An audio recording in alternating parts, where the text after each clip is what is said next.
Hello everyone, मैं दीक्षा। स्वागत है आपका आपके अपने यूट्यूब चैनल में। विजन आईएएस की मंथली मैगजीन को कंप्लीट किया जा रहा है, जिसके अंतर्गत बात की जाए तो जैसा हमारा टास्क था, उस टास्क के अकॉर्डिंग इस काम को आज से शुरू किया जा रहा है। इसमें आपको अक्टूबर 2024 के करंट अफेयर को 1 घंटे में कंप्लीट कराया जाएगा, ओनली प्री के पॉइंट ऑफ व्यू से। कि आपके जो आगामी एग्जाम है, चाहे आपका यूपीपीसीएस का एग्जाम हो, चाहे बिहार पीएससी का एग्जाम हो, यूपीएससी का एग्जाम हो, इन सभी के लिए एक आपका एक फैक्चुअल बेसिस पे, जैसे कि आपके फैक्चुअल जो क्वेश्चन आते हैं प्री के पॉइंट ऑफ व्यू से, यूपीएससी में तो डिटेल में रहता है। तो उसके अकॉर्डिंग अगर आप आपको वो तो 1 घंटे में जो एक लेक्चर दिया जाता है एक टॉपिक का, तो वो तो दिया ही जाएगा। क्योंकि अभी हमारा सितंबर का सेशन चल रहा है। सितंबर में हमने एनवायरनमेंट तक खत्म कर लिया है, फिर आपका इसी तरीके से उसके आगे के जितने भी टॉपिक हैं, क्योंकि हमारा जो टारगेट रहता है कि एक मैगजीन को 8 लेक्चर में कंप्लीट कराना, तो उसको हम डिटेल में पढ़ाएंगे, जो आपके प्री और मेंस दोनों के अकॉर्डिंग होगा। अब आपका ये रिवीजन के बेसिस पे आपसे आपके द्वारा डिमांड की जा रही थी कि आप इस मैगजीन को लाएं। तो मैं आज अक्टूबर 2024 की मैगजीन को 1 घंटे में कंप्लीट करने की कोशिश करूंगी। और इसी तरीके से आज आपका ये पहला दिन रहेगा, फिर आपका सितंबर, अगस्त और आपका जुलाई, जून, मई, इस तरीके से लास्ट 6 से 7 मंथ के करंट अफेयर को कंप्लीट किया जाएगा, सिर्फ रिवीजन के बेसिस पे। जिससे आपके जो आगामी एग्जाम है उनमें आपकी परफॉर्मेंस बेहतर हो। और इसमें प्रत्येक टॉपिक को आपका जो भी की पॉइंट वाइज है उनको समझाया जाएगा, बताया जाएगा। इसमें कोई डिटेल एनालिसिस नहीं किया जाएगा, इसमें बस उन्हीं पॉइंट को ध्यान में रखा जाएगा जिस तरीके के आपके एग्जाम में क्वेश्चन पूछे जाते हैं, खास तौर से आपके स्टेट पीसीएस के एग्जाम में। तो उन्हीं को टारगेट के बेसिस पर ही ये मैगजीन चलाई जा रही है। मतलब कि ये जो एक नया सेशन शुरू किया गया है, उसी के संदर्भ में ही शुरू किया गया है। तो इस श्रृंखला को शुरू करते हैं, और शुरू करने के पहले आपके जो टॉपिक हैं, इन टॉपिक के बारे में देख लेते हैं। जिस तरीके से आपका भारतीय राज्य व्यवस्था एवं शासन आएगा, फिर बाद में आपका अंतर्राष्ट्रीय संबंध आएगा, इसके बाद अर्थव्यवस्था, सुरक्षा, फिर आएंगे आपका पर्यावरण, और फिर आएंगे आपके सामाजिक मुद्दे के बाद विज्ञान एवं प्रौद्योगिकी, विज्ञान एवं प्रौद्योगिकी के बाद आपका संस्कृति, नीति शास्त्र, सुर्खियों में रही योजनाएं, सुर्खियों में रहे स्थल और सुर्खियों में रहे व्यक्तित्व के बारे में पढ़ेंगे। तो हम इसमें एक टॉपिक जो रहेगा हमारा एथिक्स का, उसको स्किप करेंगे। डिटेल एनालिसिस को स्किप करेंगे। इसमें सिर्फ प्री के पॉइंट ऑफ व्यू से रहेगा, और उसी को आपका 2 बार रिवाइज कराया जाएगा, जिस तरीके से आपकी डिमांड थी, आपकी डिमांड के अकॉर्डिंग। तो चलिए आप इस सेशन को शुरू करते हैं। इस सेशन को शुरू करने के पहले हमारा जो टॉपिक पहला आता है, भारतीय राज्य व्यवस्था एवं शासन के बारे में, यानी कि पॉलिटी एंड गवर्नेंस के बारे में। अभी हम जिस तरीके से डिटेल में पढ़ते हैं, तो आपको डिटेल में आपकी ये क्लासेस आपको जैसे ही सितंबर का मैगजीन कंप्लीट होगा तो आपको अक्टूबर की मिलेंगी। तो आपको वो डिटेल में वो तो मिलेगी ही, लेकिन ये आपका एग्जाम ओरिएंटेड है, तो एग्जाम ओरिएंटेड करंट अफेयर के बेस पे आप पढ़ सकते हैं, जिससे आपका पूरा करंट अफेयर रिवाइज हो जाएगा और आपको कोई प्रॉब्लम ही नहीं होगी। तो चलिए, हमारा पहला टॉपिक आता है जन योजना अभियान के बारे में। तो जन योजना अभियान के बारे में पहला पॉइंट, इसमें जैसे कि कोई भी पॉइंट पढ़ते हैं तो पहला तो ये कि इस अभियान, जैसे अगर ये सुर्खियों में रहा तो किस वजह से रहा, इसकी क्या अवधि है, इसे क्यों प्रारंभ किया गया, और इसकी शुरुआत कब से हुई, और इसका क्या उद्देश्य है, क्या कार्यान्वयन है, यानी कि किस मंत्रालय से ये संबद्ध है, और इससे रिलेटेड किस स्टेट में कौन सी योजनाएं, या फिर केंद्रीय और राज्य स्तर पर कौन कौन सी योजनाओं का प्रारूप चल रहा है। तो इन्हीं सब के पॉइंट को ध्यान में रखते हुए इन्हीं पर फोकस किया जाएगा, क्योंकि इसी तरीके के ही आपके प्री में क्वेश्चन आते हैं। तो अब इसमें आता है जैसे कि जन योजना अभियान। अब जन योजना अभियान, तो इसे किसके द्वारा शुरू किया गया? पंचायती राज मंत्रालय के द्वारा शुरू किया गया। कब, किस अवधि के लिए इसे आरंभ किया गया? इसे 2025 से 26 की अवधि में ग्राम पंचायतों के विकास योजनाएं बनाने के लिए आरंभ किया गया। तो इस तरीके से देखा जाए तो इसके 2 पॉइंट रेडी होती है। पहला तो ये कि इसे पंचायती राज मंत्रालय ने जन योजना अभियान की शुरुआत की, और 2025-26 की अवधि के लिए ग्राम पंचायत विकास योजनाएं बनाने के लिए इसे प्रारंभ किया गया। तो इसके 2 पॉइंट आ जाते हैं जो कि सुर्खियों में रहे। तो आपसे ये क्वेश्चन पूछ लिया जाए कि जन योजना अभियान किस मंत्रालय से संबंधित है, या फिर इससे रिलेटेड क्या इसकी अवधि है, तो पंचायती राज मंत्रालय से संबंधित है। 2025-26 की अवधि के लिए, या ग्राम विकास पंचायत विकास योजनाएं बनाने के लिए आरंभ किया गया। अब जान लेते हैं कि आखिर जन योजना अभियान क्या है। जैसे अभी तो ये शुरू किया गया है, इसके उद्देश्य के बारे में देखते हैं, इसका आरंभ कब हुआ, इसके कार्यान्वयन के बारे में। जैसे इसका उद्देश्य जो आता है, वह आता है पंचायतों के विकास से संबंधित योजनाओं को तैयार करने की प्रक्रिया में लोगों की भागीदारी बढ़ाना। तो क्या मोटिव है इसका कि पंचायत के विकास के लिए, किसके लिए? ये पंचायती राज मंत्रालय के द्वारा किया जा रहा है, ये पंचायत के विकास के लिए है, जिसमें देखा जाए तो लोगों की भागीदारी को बढ़ाना है। इसका आरंभ जो है 2 अक्टूबर 2018 को पंचायती राज मंत्रालय ने सबकी योजना, सबका विकास के रूप में इसे शुरू किया गया है। तो इसे किसके द्वारा शुरू किया गया? सबकी योजना सबका विकास पंचायती राज मंत्रालय के द्वारा पहली बार 2 अक्टूबर 2018 को किया गया था और इसके अंतर्गत 3 स्तरों पर इसका कार्यान्वयन किया जाएगा। कौन-कौन से स्तर हैं 3 स्तर? जैसे कि निर्वाचित प्रतिनिधियों, अग्रिम पंक्तियों के सरकारी कर्मियों, समुदाय आधारित संगठनों जैसे स्वयंसेवक समूहों और अन्य हितधारकों की सक्रिय भागीदारी के लिए इसे सफल बनाया जाएगा, तो इसके अंतर्गत आता है। अब इसके मुख्य घटक को स्किप कर देंगे क्योंकि आपका जो प्री के पॉइंट ऑफ व्यू से है, इसमें ये पॉइंट आपके रेडी हो गए। कौन-कौन सा? कि पंचायती राज मंत्रालय जन योजना अभियान के अंतर्गत जन योजना अभियान को पंचायती राज मंत्रालय ने शुरू किया है। इसकी अवधि 2025-26 में ग्राम पंचायत विकास योजनाएँ बनाने के लिए आरंभ की गई हैं। जन योजना अभियान का उद्देश्य जो है वह पंचायत के विकास से संबंधित योजनाओं को तैयार करने के लिए लोगों की भागीदारी बढ़ाना।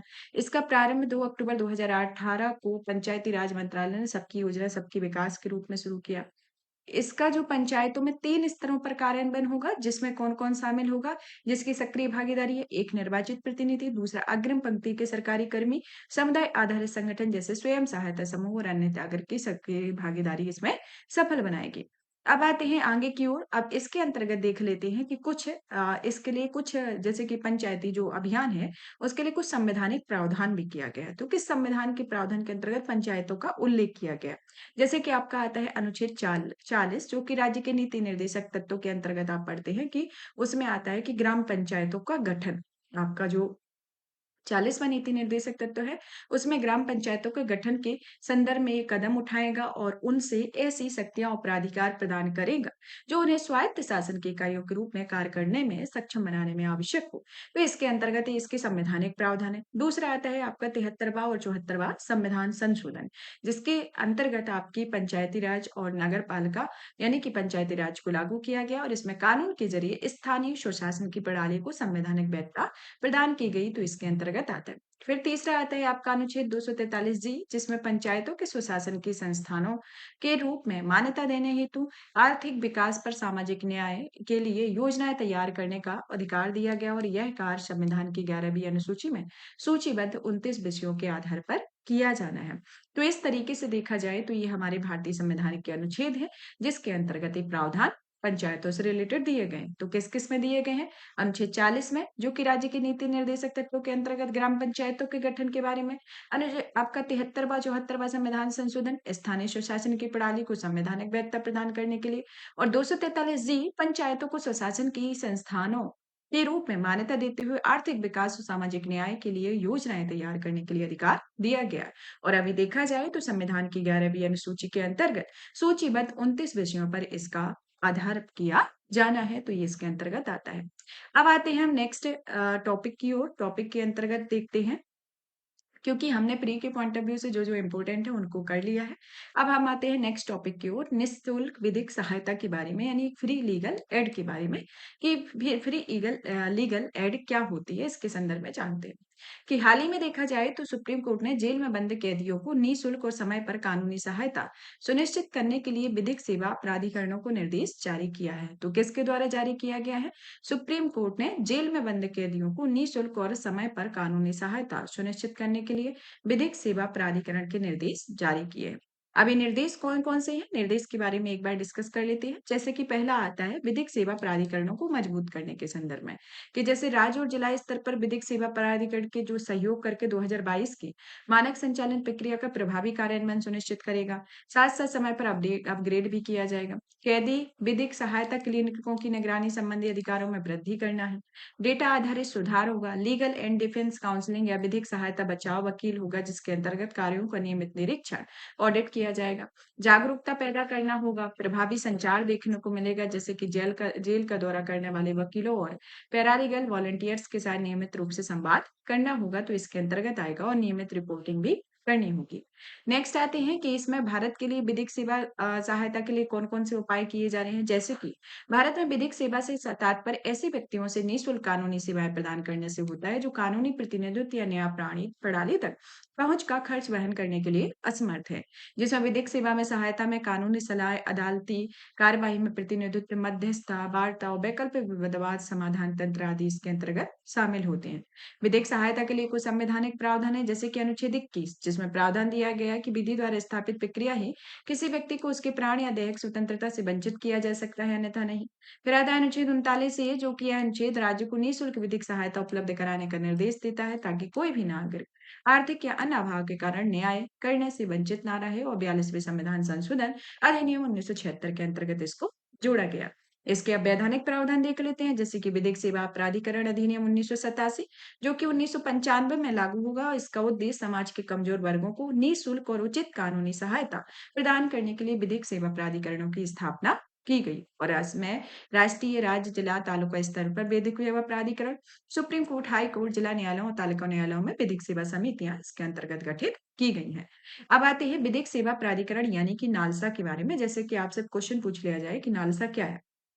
नालसा के पहले तो आपको इसका जो विधिक सेवा प्राधिकरण है उसको नालसा कहा जाता है, ये आपको याद रखना है। और इसकी जो शुरुआत है 1987 में इसका गठित किया गया था, ये एक वैधानिक निकाय के तौर पे। और इसका उद्देश्य जो है वह समाज के कमजोर वर्गों को निःशुल्क और उचित विधिक सहायता प्रदान करना है। और इसका कार्य क्या है? नीतियां, सिद्धांत, दिशा निर्देश तैयार करना और प्रभावी योजनाएं बनाना है, ताकि पूरे देश में विधिक सेवा कार्यक्रम लागू किए जा सके। और विधिक सेवा प्राधिकरण अधिनियम 1987 के तहत कानूनी सहायता के लिए पात्र व्यक्ति, जैसे कि इसमें महिलाएं और बच्चे होंगे, अनुसूचित जाति एवं अनुसूचित जनजाति के सदस्य होंगे और औद्योगिक कामगार इसके अंतर्गत आते हैं।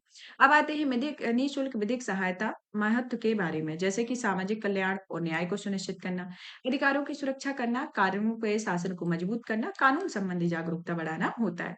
अब सरकार द्वारा क्या क्या उपाय कदम उठाए गए इनके बारे में जान लेते हैं, क्योंकि आपके इन जो स्कीम दी गई है वो उनसे रिलेटेड आपके क्वेश्चन आते हैं। जैसे कि आता है आपका दिशा। दिशा यानी कि design innovative solution for holistic एक्सी, कि भारत में न्याय तक समग्र पहुंच के लिए नवीन समाधान डिजाइन करना है। इसका उद्देश्य क्या है? कानूनी मुकदमे से पहले विवाद निवारण तंत्र को मजबूत करना। टेली लॉ, इस योजना में विशेषज्ञ वकीलों के पैनल के माध्यम से कानूनी सहायता उपलब्धता को सुगम बनाती है। और यह पैनल राज्य विधिक सेवा प्राधिकरण के अंतर्गत आता है। न्याय बंधु प्रो बोनो कानूनी सेवाएं कार्यक्रम, जिसमें जनता के कल्याण से जुड़े वकील और पंजीकृत लाभार्थियों के बीच जुड़ाव की सुविधा प्रदान करते हैं। और इस कार्यक्रम के माध्यम से इच्छुक वकील स्वयं का पंजीकरण करा सकते हैं, ताकि समाज के कमजोर वर्गों को निःशुल्क विधिक सेवाएं प्रदान कर सके। न्याय मित्र कार्यक्रम, यह जो कार्यक्रम है वह हाईकोर्ट और अधीनस्थ न्यायालयों में लंबित 10 से 15 वर्ष पुराने मामलों, जिसमें सिविल एवं क्रिमिनल दोनों प्रकार के मामलों के निपटान को सुगम बनाता है। लोक अदालत यानी कि एक वैकल्पिक समाधान तंत्रों में से एक है। इसमें न्यायालयों में लंबित या मुकदमा पूर्व मामले को सौहार्दपूर्ण तरीके से निपटाया या समझौता किया जाता है। और इसमें कोई न्यायालय शुल्क नहीं लिया जाता है, इसके अंतर्गत आता है। तो कौन कौन से कदम उठाए गए हैं? पहला आता है Disha, design innovative solution for holistic accessing, जिसके अंतर्गत कानून और मुकदमे से पहले विवाद निवारण तंत्र मजबूत करना। टेली लॉ, जो कि विशेषज्ञ वकीलों के पैनल के माध्यम से कानूनी सलाह की उपलब्धता सुगम करना। न्याय बंधु यानी कि प्रो बोनो कानूनी सेवाएं कार्यक्रम, जिसके अंतर्गत इसमें जनता के कल्याण से जुड़े वकील और पंजीकृत लाभार्थियों के बीच जुड़ाव की सुविधा प्रदान करते हैं। न्याय मित्र कार्यक्रम, जिसके अंतर्गत हाईकोर्ट और अधीनस्थ न्यायालयों में लंबित 10 से 15 वर्ष पुराने मामले के लिए निपटान को सुगम बनाता है। लोक अदालत, जिसमें वैकल्पिक विवाद समाधान तंत्रों में से एक है, जो कि न्यायालयों में लंबित मुकदमा पूर्व मामले की सौहार्दपूर्ण तरीके से निपटाया और समझौता किया जाता है। तो ये सरकार द्वारा उठाए गए कदम है। आगे की राय इसमें दी गई है, जो कि मेंस के पॉइंट ऑफ व्यू से है, तो इसको स्किप करेंगे। अब आते हैं हम संबंधित सुर्खी सारथी 1.0 के बारे में, जो कि सामाजिक न्याय और अधिकारिता विभाग तथा राष्ट्रीय विधिक सेवा नालसा ने सारथी 1.0 को लॉन्च किया है। इसका उद्देश्य क्या है? जागरूकता सृजन, कानूनी सहायता, कल्याणकारी योजनाओं तक प्रभावी पहुंच को बढ़ावा देकर वंचित समुदायों, जैसे कि आपका अनुसूचित जाति, ट्रांसजेंडर, विमुक्त, भूमध्य जनजातियों को सशक्त बनाना है। सामाजिक न्याय को आगे बढ़ाने के लिए कार्यपालिका और न्यायपालिका के बीच तालमेल बनाना होता है। तो ये सारथी 1.0 कार्यक्रम है। इसे किसके द्वारा लॉन्च किया गया है? सामाजिक न्याय अधिकारिता विभाग और राष्ट्रीय विधिक सेवा प्राधिकरण के द्वारा लॉन्च किया गया है। इसका उद्देश्य क्या है? जागरूकता सृजन, कानूनी सहायता, कल्याणकारी योजनाओं तक प्रभावी पहुंच को बढ़ावा देकर वंचित समुदायों को सशक्त बनाना। वंचित समुदाय में कौन कौन आता है? जैसे अनुसूचित जाति, ट्रांसजेंडर, घुमंतु जनजातियां इसके अंतर्गत आती हैं। अब नेक्स्ट आते हैं सूचना के अधिकार अधिनियम 2005 के बारे में, कि वर्ष 2015 में सूचना का अधिकार अधिनियम 2005 को लागू हुए 20 वर्ष पूरे हो गए। तो अभी 20 वर्ष पूरे हुए हैं, तो इससे संबंधित आपका ये क्वेश्चन पूछा जा सकता है कि सूचना का अधिकार अधिनियम कब लागू किया गया था, कब पारित हुआ था, और इसका क्या इसके लिए समन्वयक एजेंसी है, इसकी क्या पृष्ठभूमि है, कि क्या और ये इसका क्या कार्य होता है? तो इसमें आता है जैसे कि केंद्रीय सूचना आयोग ने राष्ट्रीय और अनेक क्षेत्रीय राजनीतिक दलों को आरटीआई अधिनियम के तहत सार्वजनिक प्राधिकरण भी घोषित किया हुआ था। तो इसके अंतर्गत आता है आरटीआई अधिनियम 2005 के बारे में देखा जाए तो इसे जून 2005 में पारित किया गया। अक्टूबर 2005 में इसे लागू किया गया। यह अधिनियम जो है वह नागरिकों को लोक प्राधिकारियों के नियंत्रण में उपलब्ध सूचना तथा पहुंच प्राप्त करने का अधिकार प्रदान करता है, जिसकी समन्वयक एजेंसी कार्मिक लोक शिकायत और पेंशन मंत्रालय के तहत कार्मिक और प्रशिक्षण विभाग होते हैं। तो इस तरीके से देखा जाए तो सूचना के अधिकार अधिनियम के 20 साल पूरे हुए हैं। 2005-25 में पूरे हो जाएँगे, अभी हुए नहीं हैं। ये 2005 में लागू किया गया था। कब पारित हुआ था? जून 2005 में लागू किया गया था, अक्टूबर 2005 में। इस अधिनियम में लोक पदाधिकारियों के नियंत्रण में उपलब्ध सूचना तंत्र प्राप्त करने के लिए, पहुँच प्राप्त करने के लिए अधिकार प्रदान करता है। इसकी समन्वयक एजेंसी में कार्मिक लोक शिकायत और पेंशन मंत्रालय के तहत कार्मिक और प्रशिक्षण विभाग आता है। इसकी पृष्ठभूमि को देख लेते हैं कि इसको किस तरीके से लागू किया गया। सूचना के अधिकार अधिनियम में मानव अधिकारों की सार्वभौमिक घोषणा जैसे कि नागरिक और राजनीतिक अधिकारों पर अंतर्राष्ट्रीय संविदा, आर्थिक, सामाजिक और सांस्कृतिक अधिकारों के लिए अंतर्राष्ट्रीय संधि के मानव अधिकार के रूप में व्यक्त किया जाता है। भारत में प्रशासन में पारदर्शिता और जवाबदेही को बढ़ावा देने के लिए फ्रीडम ऑफ इंफॉर्मेशन एक्ट 2002 पारित किया गया है। आरटीआई अधिनियम 2005 में फ्रीडम ऑफ इंफॉर्मेशन एक्ट 2002 का स्थान लिया हुआ है। सुप्रीम कोर्ट ने राजनारायण बनाम उत्तर प्रदेश सरकार बाद में सूचना के अधिकार को भारतीय संविधान के अनुच्छेद 19 के तहत एक मौलिक अधिकार के रूप में स्थापित किया हुआ है, तो इसके अंतर्गत आता है। तो ये मौलिक अधिकार से रिलेटेड है, आपके सूचना के अधिकार से रिलेटेड इंपॉर्टेंट पॉइंट है। तो अब आते हैं हम नेक्स्ट टॉपिक की ओर।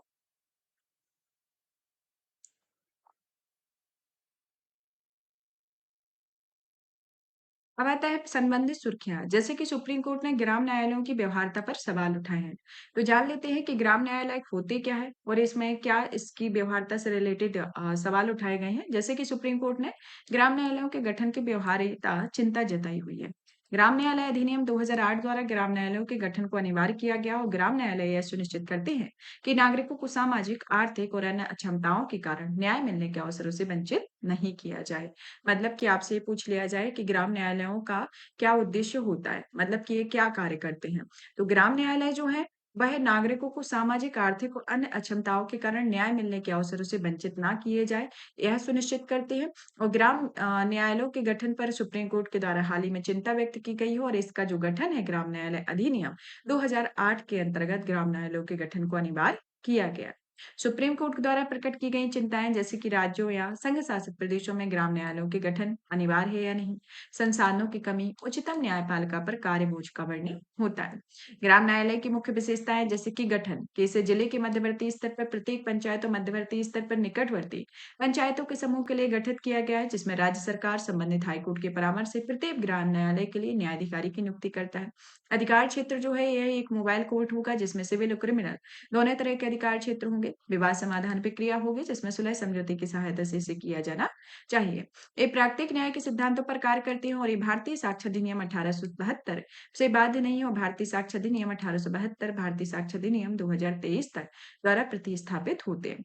ग्राम न्यायालय के कार्यान्वयन की स्थिति को देखा जाए तो इसे 2500 ग्राम न्यायालय को गठित करने का था और इसमें 500 से भी कम गठित किए जा सके हैं। वर्तमान में पूरे भारत में केवल 314 ही इसमें कार्यरत है। महाराष्ट्र, मध्य प्रदेश, राजस्थान जैसे राज्यों में इसके गठन में प्रगति दिखाई दी गई हो, इसमें उत्तर प्रदेश, बिहार सहित अन्य प्रमुख राज्यों में इनका कार्यान्वयन सीमित या लगभग शून्य रहा है। ग्राम न्यायालयों को देने समर्थन देने वाली पहलें, जैसे कि ग्राम न्यायालय योजना, जो कि एक केंद्र प्रायोजित योजना के अंतर्गत केंद्र सरकार राज्यों को ग्राम न्यायालय गठित करने के लिए वित्तीय सहायता प्रदान करती है, इसके अंतर्गत आता है। अब आता है नागरिकता अधिनियम की धारा 6 ए के बारे में, कि सेक्शन 6 ए में सिटीजनशिप एक्ट आता है। सुप्रीम कोर्ट ने संवैधानिक पीठ में नागरिकता अधिनियम की धारा 6 ए को वैधता बरकरार रखी हो। धारा 6 ए जो है वह नागरिकता अधिनियम 1955 का एक विशेष प्रावधान है और इस 1985 में केंद्र सरकार और असम आंदोलन के नेताओं के बीच हस्ताक्षरित असम समझौते के बाद नागरिकता संशोधन अधिनियम 1985 के जरिए शामिल किया गया। और यह धारा जो है वह 1 जनवरी 1966 से 24 मार्च 1971 के बीच में पूर्वी पाकिस्तान से असम में आकर बसे सभी विदेशी व्यक्तियों घोषित किए जाने वाले जो व्यक्तियों को विदेशी घोषित किए जाने वाली तारीख से 10 वर्ष बाद भारतीय नागरिकता प्रदान करने का प्रावधान किया गया था, तो इसके अंतर्गत आता है। अब इसमें सुप्रीम कोर्ट का फैसला क्या दिया गया है? इसमें कहा गया है कि नागरिकता अधिनियम में धारा 6 ए को जोड़ने के लिए संसद की विधायी क्षमता पर कोर्ट का फैसला है, जिसमें संसद ने संविधान के अनुच्छेद 246, 7वीं अनुसूची की सूची 1 की प्रविष्टि संख्या 17 के तहत प्रदान की गई शक्तियों का प्रयोग कर यह कानून बनाया जाएगा। इसमें संघ सूची की प्रविष्टि 17 नागरिकता, देशीकरण और विदेशी गैर नागरिक से संबंधित है, और अनुच्छेद 14 जो है आपका समानता से संबंधित है, जिसमें विशेष नागरिकता कानून अनुच्छेद 14 के तहत समानता के उल्लंघन नहीं करता हो, जिसमें असम की स्थिति शेष भारत में एकदम अलग है। संस्कृति पर अनुच्छेद 29 का क्लॉज 1 जो कि इस बात का साक्ष्य नहीं है कि प्रवासियों में असम के लोगों को सांस्कृतिक अधिकारों को नुकसान को पहुंचाया जाता है। 24 मार्च 1971 को कट ऑफ डेट पर यह उचित होता है कि डेट है जिसमें पाकिस्तान सेना में 26 मार्च 1971 को ही पूर्वी पाकिस्तान में बांग्लादेशी राष्ट्रवाद आंदोलन को रोकने के लिए ऑपरेशन सर्चलाइट शुरू किया गया है, तो इसके अंतर्गत आता है। अब आता है नागरिकता अधिनियम 1955 के बारे में कि इसमें नागरिकता के 5 तरीके हैं, जैसे कि जन्म से नागरिकता, वंशानुक्रम एवं वंश पर आधारित नागरिकता, देशीकरण द्वारा नागरिकता, रजिस्ट्रीकरण या पंजीकरण द्वारा नागरिकता और किसी राज्य क्षेत्र का भारत का भाग बन जाने की नागरिकता आदि होती है। इसमें दोहरी नागरिकता का प्रावधान नहीं हो, और नागरिकता संशोधन अधिनियम 2019 जिसमें प्रावधान है कि हिंदू, सिख, बौद्ध, जैन, पारसी, ईसाई समुदाय से संबंधित कोई भी व्यक्ति अफगानिस्तान, बांग्लादेश या पाकिस्तान में 31 दिसंबर 2014 को इससे पहले भारत आया हो अवैध प्रवासी नहीं होगा। नेक्स्ट आते हैं यूनिवर्सिटी पोर्टल यूनियन के बारे में कि भारतीय डाक विभाग ने यूनिवर्सल पोर्टल यूनियन की 150वीं वर्षगांठ के अवसर पर स्मारक डाक टिकट जारी किया। भारतीय डाक भी अपनी स्थापना की 170वीं वर्षगांठ मना रहा है, और भारतीय डाक विश्व का सबसे बड़ा डाक नेटवर्क है। यूनिवर्सल पोस्टल यूनियन के बारे में जो कि बर्न की संधि 9 अक्टूबर 1874 को जनरल पोस्टल यूनियन के रूप में स्थापित किया गया। यह अंतर्राष्ट्रीय दूरसंचार संघ के बाद दूसरा सबसे पुराना अंतर्राष्ट्रीय संगठन है, और इसे 1865 में स्थापित किया गया था। इसकी स्थापना के अवसर पर 9 अक्टूबर को विश्व डाक दिवस मनाया जाता है। इसका मुख्यालय बर्न स्विट्जरलैंड में है, जिसमें 192 सदस्य देश हैं, और भारत इसके पुराने और सबसे सक्रिय सदस्यों में शामिल है। और यूपीओ संयुक्त राष्ट्र की एक विशेष एजेंसी होती है, तो इसके अंतर्गत आता है। अंतर्राष्ट्रीय दूरसंचार संघ के बारे में कि इसे 2024 में नई दिल्ली में आयोजित किया गया, और यह एक तरीके से जो है वह अंतर्राष्ट्रीय यानी कि विश्व दूरसंचार मानकीकरण सभा जो रही है उसे 2024 में नई दिल्ली में आयोजित किया गया। यह सभा जो है मानकीकरण कार्य के लिए एक साहसी सम्मेलन है। यह सम्मेलन प्रत्येक 4 वर्षों में आयोजित किया जाता है, और यह सम्मेलन आईटीयू डब्ल्यूटीएसए भारत और एशिया प्रशांत में आयोजित पहला सम्मेलन था, तो इसके अंतर्गत इंपोर्टेंट पॉइंट आते हैं। अब आता है कि अंतर्राष्ट्रीय दूरसंचार संघ के बारे में जान लेते हैं। इसकी स्थापना जो है 1865 में की गई। यह पेरिस में स्थाना हस्ताक्षरित प्रथम अंतर्राष्ट्रीय टेलीग्राफ अभियान में अंतर्राष्ट्रीय टेलीग्राफ संघ की स्थापना हुई, और बाद में इसका नाम बदलकर अंतर्राष्ट्रीय दूरसंचार संघ कर दिया गया। यह इसके सदस्य भारत सहित इसमें 193 सदस्य देश है। इसका मुख्यालय जेनेवा स्विट्जरलैंड में स्थित है, तो इसके अंतर्गत आता है। अब आते हैं हम नेक्स्ट टॉपिक की ओर, अंतर्राष्ट्रीय संबंधों की ओर। हमारा राष्ट्रीय भारतीय राज्य व्यवस्था एवं शासन से रिलेटेड जो पहला टॉपिक है वो फिनिश होता है। नेक्स्ट आते हैं अंतर्राष्ट्रीय संबंध में यानी कि वास्तविक नियंत्रण रेखा पर भारत चीन समझौते के बारे में कि हाल ही में भारत और चीन में वास्तविक नियंत्रण रेखा पर सटे देपसांग और डेमचौक के इलाके में सैनिकों की वापसी और गश्ती व्यवस्था फिर से शुरू में करने में सहमत हुए। इसका अर्थ होता है कि मई 2020 से पहले एलएसी पर जो स्थिति थी उसे फिर से बहाल कर दिया गया है, तो इसके अंतर्गत आता है। इसमें देखा जाए तो इसमें मई 2020 में तनाव पैदा करने से पहले करते हैं, और पूर्वी लद्दाख क्षेत्र में 2020 के बाद उत्पन्न हुए टकराव के अन्य क्षेत्रों गलवान घाटी, hot spring, Gogra, Pangong Tzu के उत्तरी एवं दक्षिणी किनारों आदि में सैनिकों की वापसी पहले ही हो चुकी थी, इसके अंतर्गत आता है।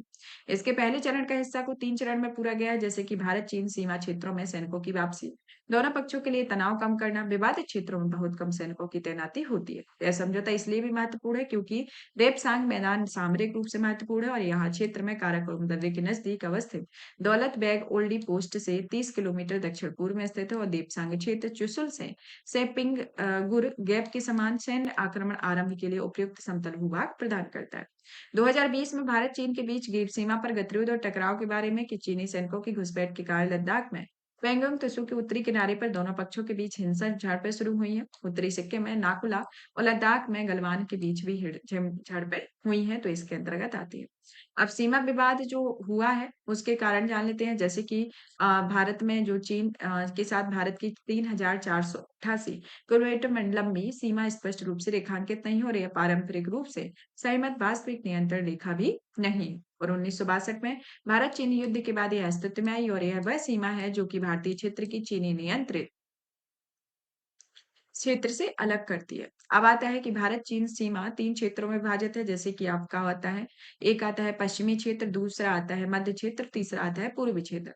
पश्चिमी क्षेत्र जो है वह लद्दाख में है, जो कि जिस क्षेत्र में 1860 के दशक में अंग्रेजों द्वारा खींची गई जॉनसन लाइन से संबंधित और इस लाइन के तहत अक्साई चीन की तत्कालीन जम्मू-कश्मीर रियासत का हिस्सा बताया गया है। और इस चीन में जॉनसन लाइन को स्वीकार नहीं करता है, जिसमें 1890 के दशक में चीन द्वारा खींची गई मैकडोनाल्ड लाइन को स्वीकार करता है। मध्य क्षेत्र में मामूली विवाद है कि एकमात्र सीमा क्षेत्र जहां भारत और चीन के मानचित्रों का आदान प्रदान किया गया है, जिससे सीमाओं का कोई औपचारिक सीमांकन नहीं होने के बावजूद व्यापक रूप से सहमत हूँ। पूर्वी क्षेत्र जहां मैकमोहन रेखा जो कि आपके अरुणाचल प्रदेश और सिक्किम में है, जिसे एलएसी माना जाता है और 1914 के शिमला सम्मेलन के दौरान निर्धारित किया गया था। 1914 में शिमला में आयोजित इस सम्मेलन में चीन, ब्रिटिश भारत और तिब्बत के प्रतिनिधियों ने भाग लिया था और मैकमोहन रेखा अरुणाचल प्रदेश से होकर गुजरती है और चीन जो है वह मैकमोहन रेखा को अस्वीकार करता है और संपूर्ण अरुणाचल प्रदेश में तिब्बत स्वायत्त क्षेत्र का हिस्सा मानता है। तो इस तरीके से देखा जाए तो भारत और चीन के बीच जो सीमा विवाद को लेकर मुद्दे हैं, तो वो आपके पश्चिमी क्षेत्र जिसके अंतर्गत आपका लद्दाख आता है, मध्य क्षेत्र उत्तराखंड, हिमाचल प्रदेश और पूर्वी क्षेत्र जहां अरुणाचल प्रदेश और सिक्किम आता है। तो इस तरीके से देखा जाए तो इनकी ये अवस्थिति है जिसमें भारत चीन बॉर्डर, इंडिया चीन बॉर्डर में स्पष्टता न होने के तौर पर इसमें विवाद की स्थिति बनी रहती है। अब इसके अंतर्गत कौन-कौन से विवाद के जो सुलझाने के लिए कौन-कौन से कदम उठाए गए हैं, जैसे कि 1993 में एलएसी पर शांति और सौहार्द बनाए रखने हेतु समझौता, एलएसी में 1996 में सैन्य संबंधी मामलों में विश्व निर्माण उपायों पर समझौता, 2001 में भारत-चीन के बीच आपसी संबंधों और व्यापारिक सहयोग हेतु सिद्धांत पर घोषणा पत्र, 2005 में एलएसी पर सैन्य संबंधी मामलों में विश्वास निर्माण उपायों के कार्यान्वयन के तौर तरीकों पर प्रोटोकॉल, 2012 में भारत-चीन सीमा मामले में परामर्श और समन्वय के लिए वर्किंग मैकेनिज्म की स्थापना पर समझौता और 2013 में भारत चीन सीमा सुरक्षा सहयोग समझौता इसके अंतर्गत आया है, जो कि इसके मुख्य कदम होते हैं। अब आते हैं हम नेक्स्ट टॉपिक की ओर। नेक्स्ट टॉपिक में हमारा आता है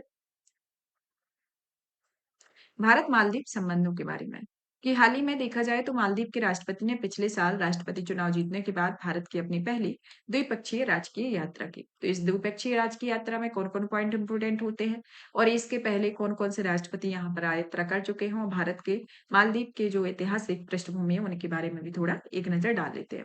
तो यात्रा के प्रमुख परिणामों के बारे में देखा जाए तो जैसे कि दोनों पक्षों में व्यापक आर्थिक समुद्री सुरक्षा साझेदारी के विजन को अपनाने का घोषणा की गई है, जैसे कि विकासात्मक सहयोग, विकास और व्यापार और आर्थिक सहयोग, डिजिटल और वित्तीय पहल, स्वास्थ्य के क्षेत्र में सहयोग इसके अंतर्गत आती है।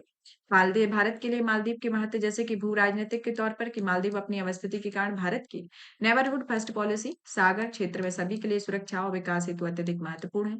सामरिक के अंतर्गत इसमें मालदीव भौगोलिक रूप से पश्चिमी हिंद महासागर चौक पॉइंट यानी अदन की खाड़ी और हॉर्मुज जलमरुमध्य और मलक्का जलमरुमध्य के पूर्वी हिंद महासागर में चौक पॉइंट के बीच एक टोल गेट की तरह स्थित है। हिंद महासागर में प्रमुख शिपिंग लाइन के किनारे स्थित मालदीव नौवहन की स्वतंत्रता, क्षेत्रीय सुरक्षा, स्थिरता के मामले में भारत के हितों का केंद्र है। भू अर्थशास्त्र में मालदीव महत्वपूर्ण समुद्री संचार मार्गों के निकट स्थित है। भारत का 50% विदेशी व्यापार, 80% ऊर्जा आयात मालदीव के आसपास अवस्थित इन एसएलओसी से होकर गुजरता है और इसके अलावा भारत 2023 में लगभग $1 बिलियन का आंकड़ा पार करके मालदीव का सबसे बड़ा भागीदार बनकर उभरा हुआ है।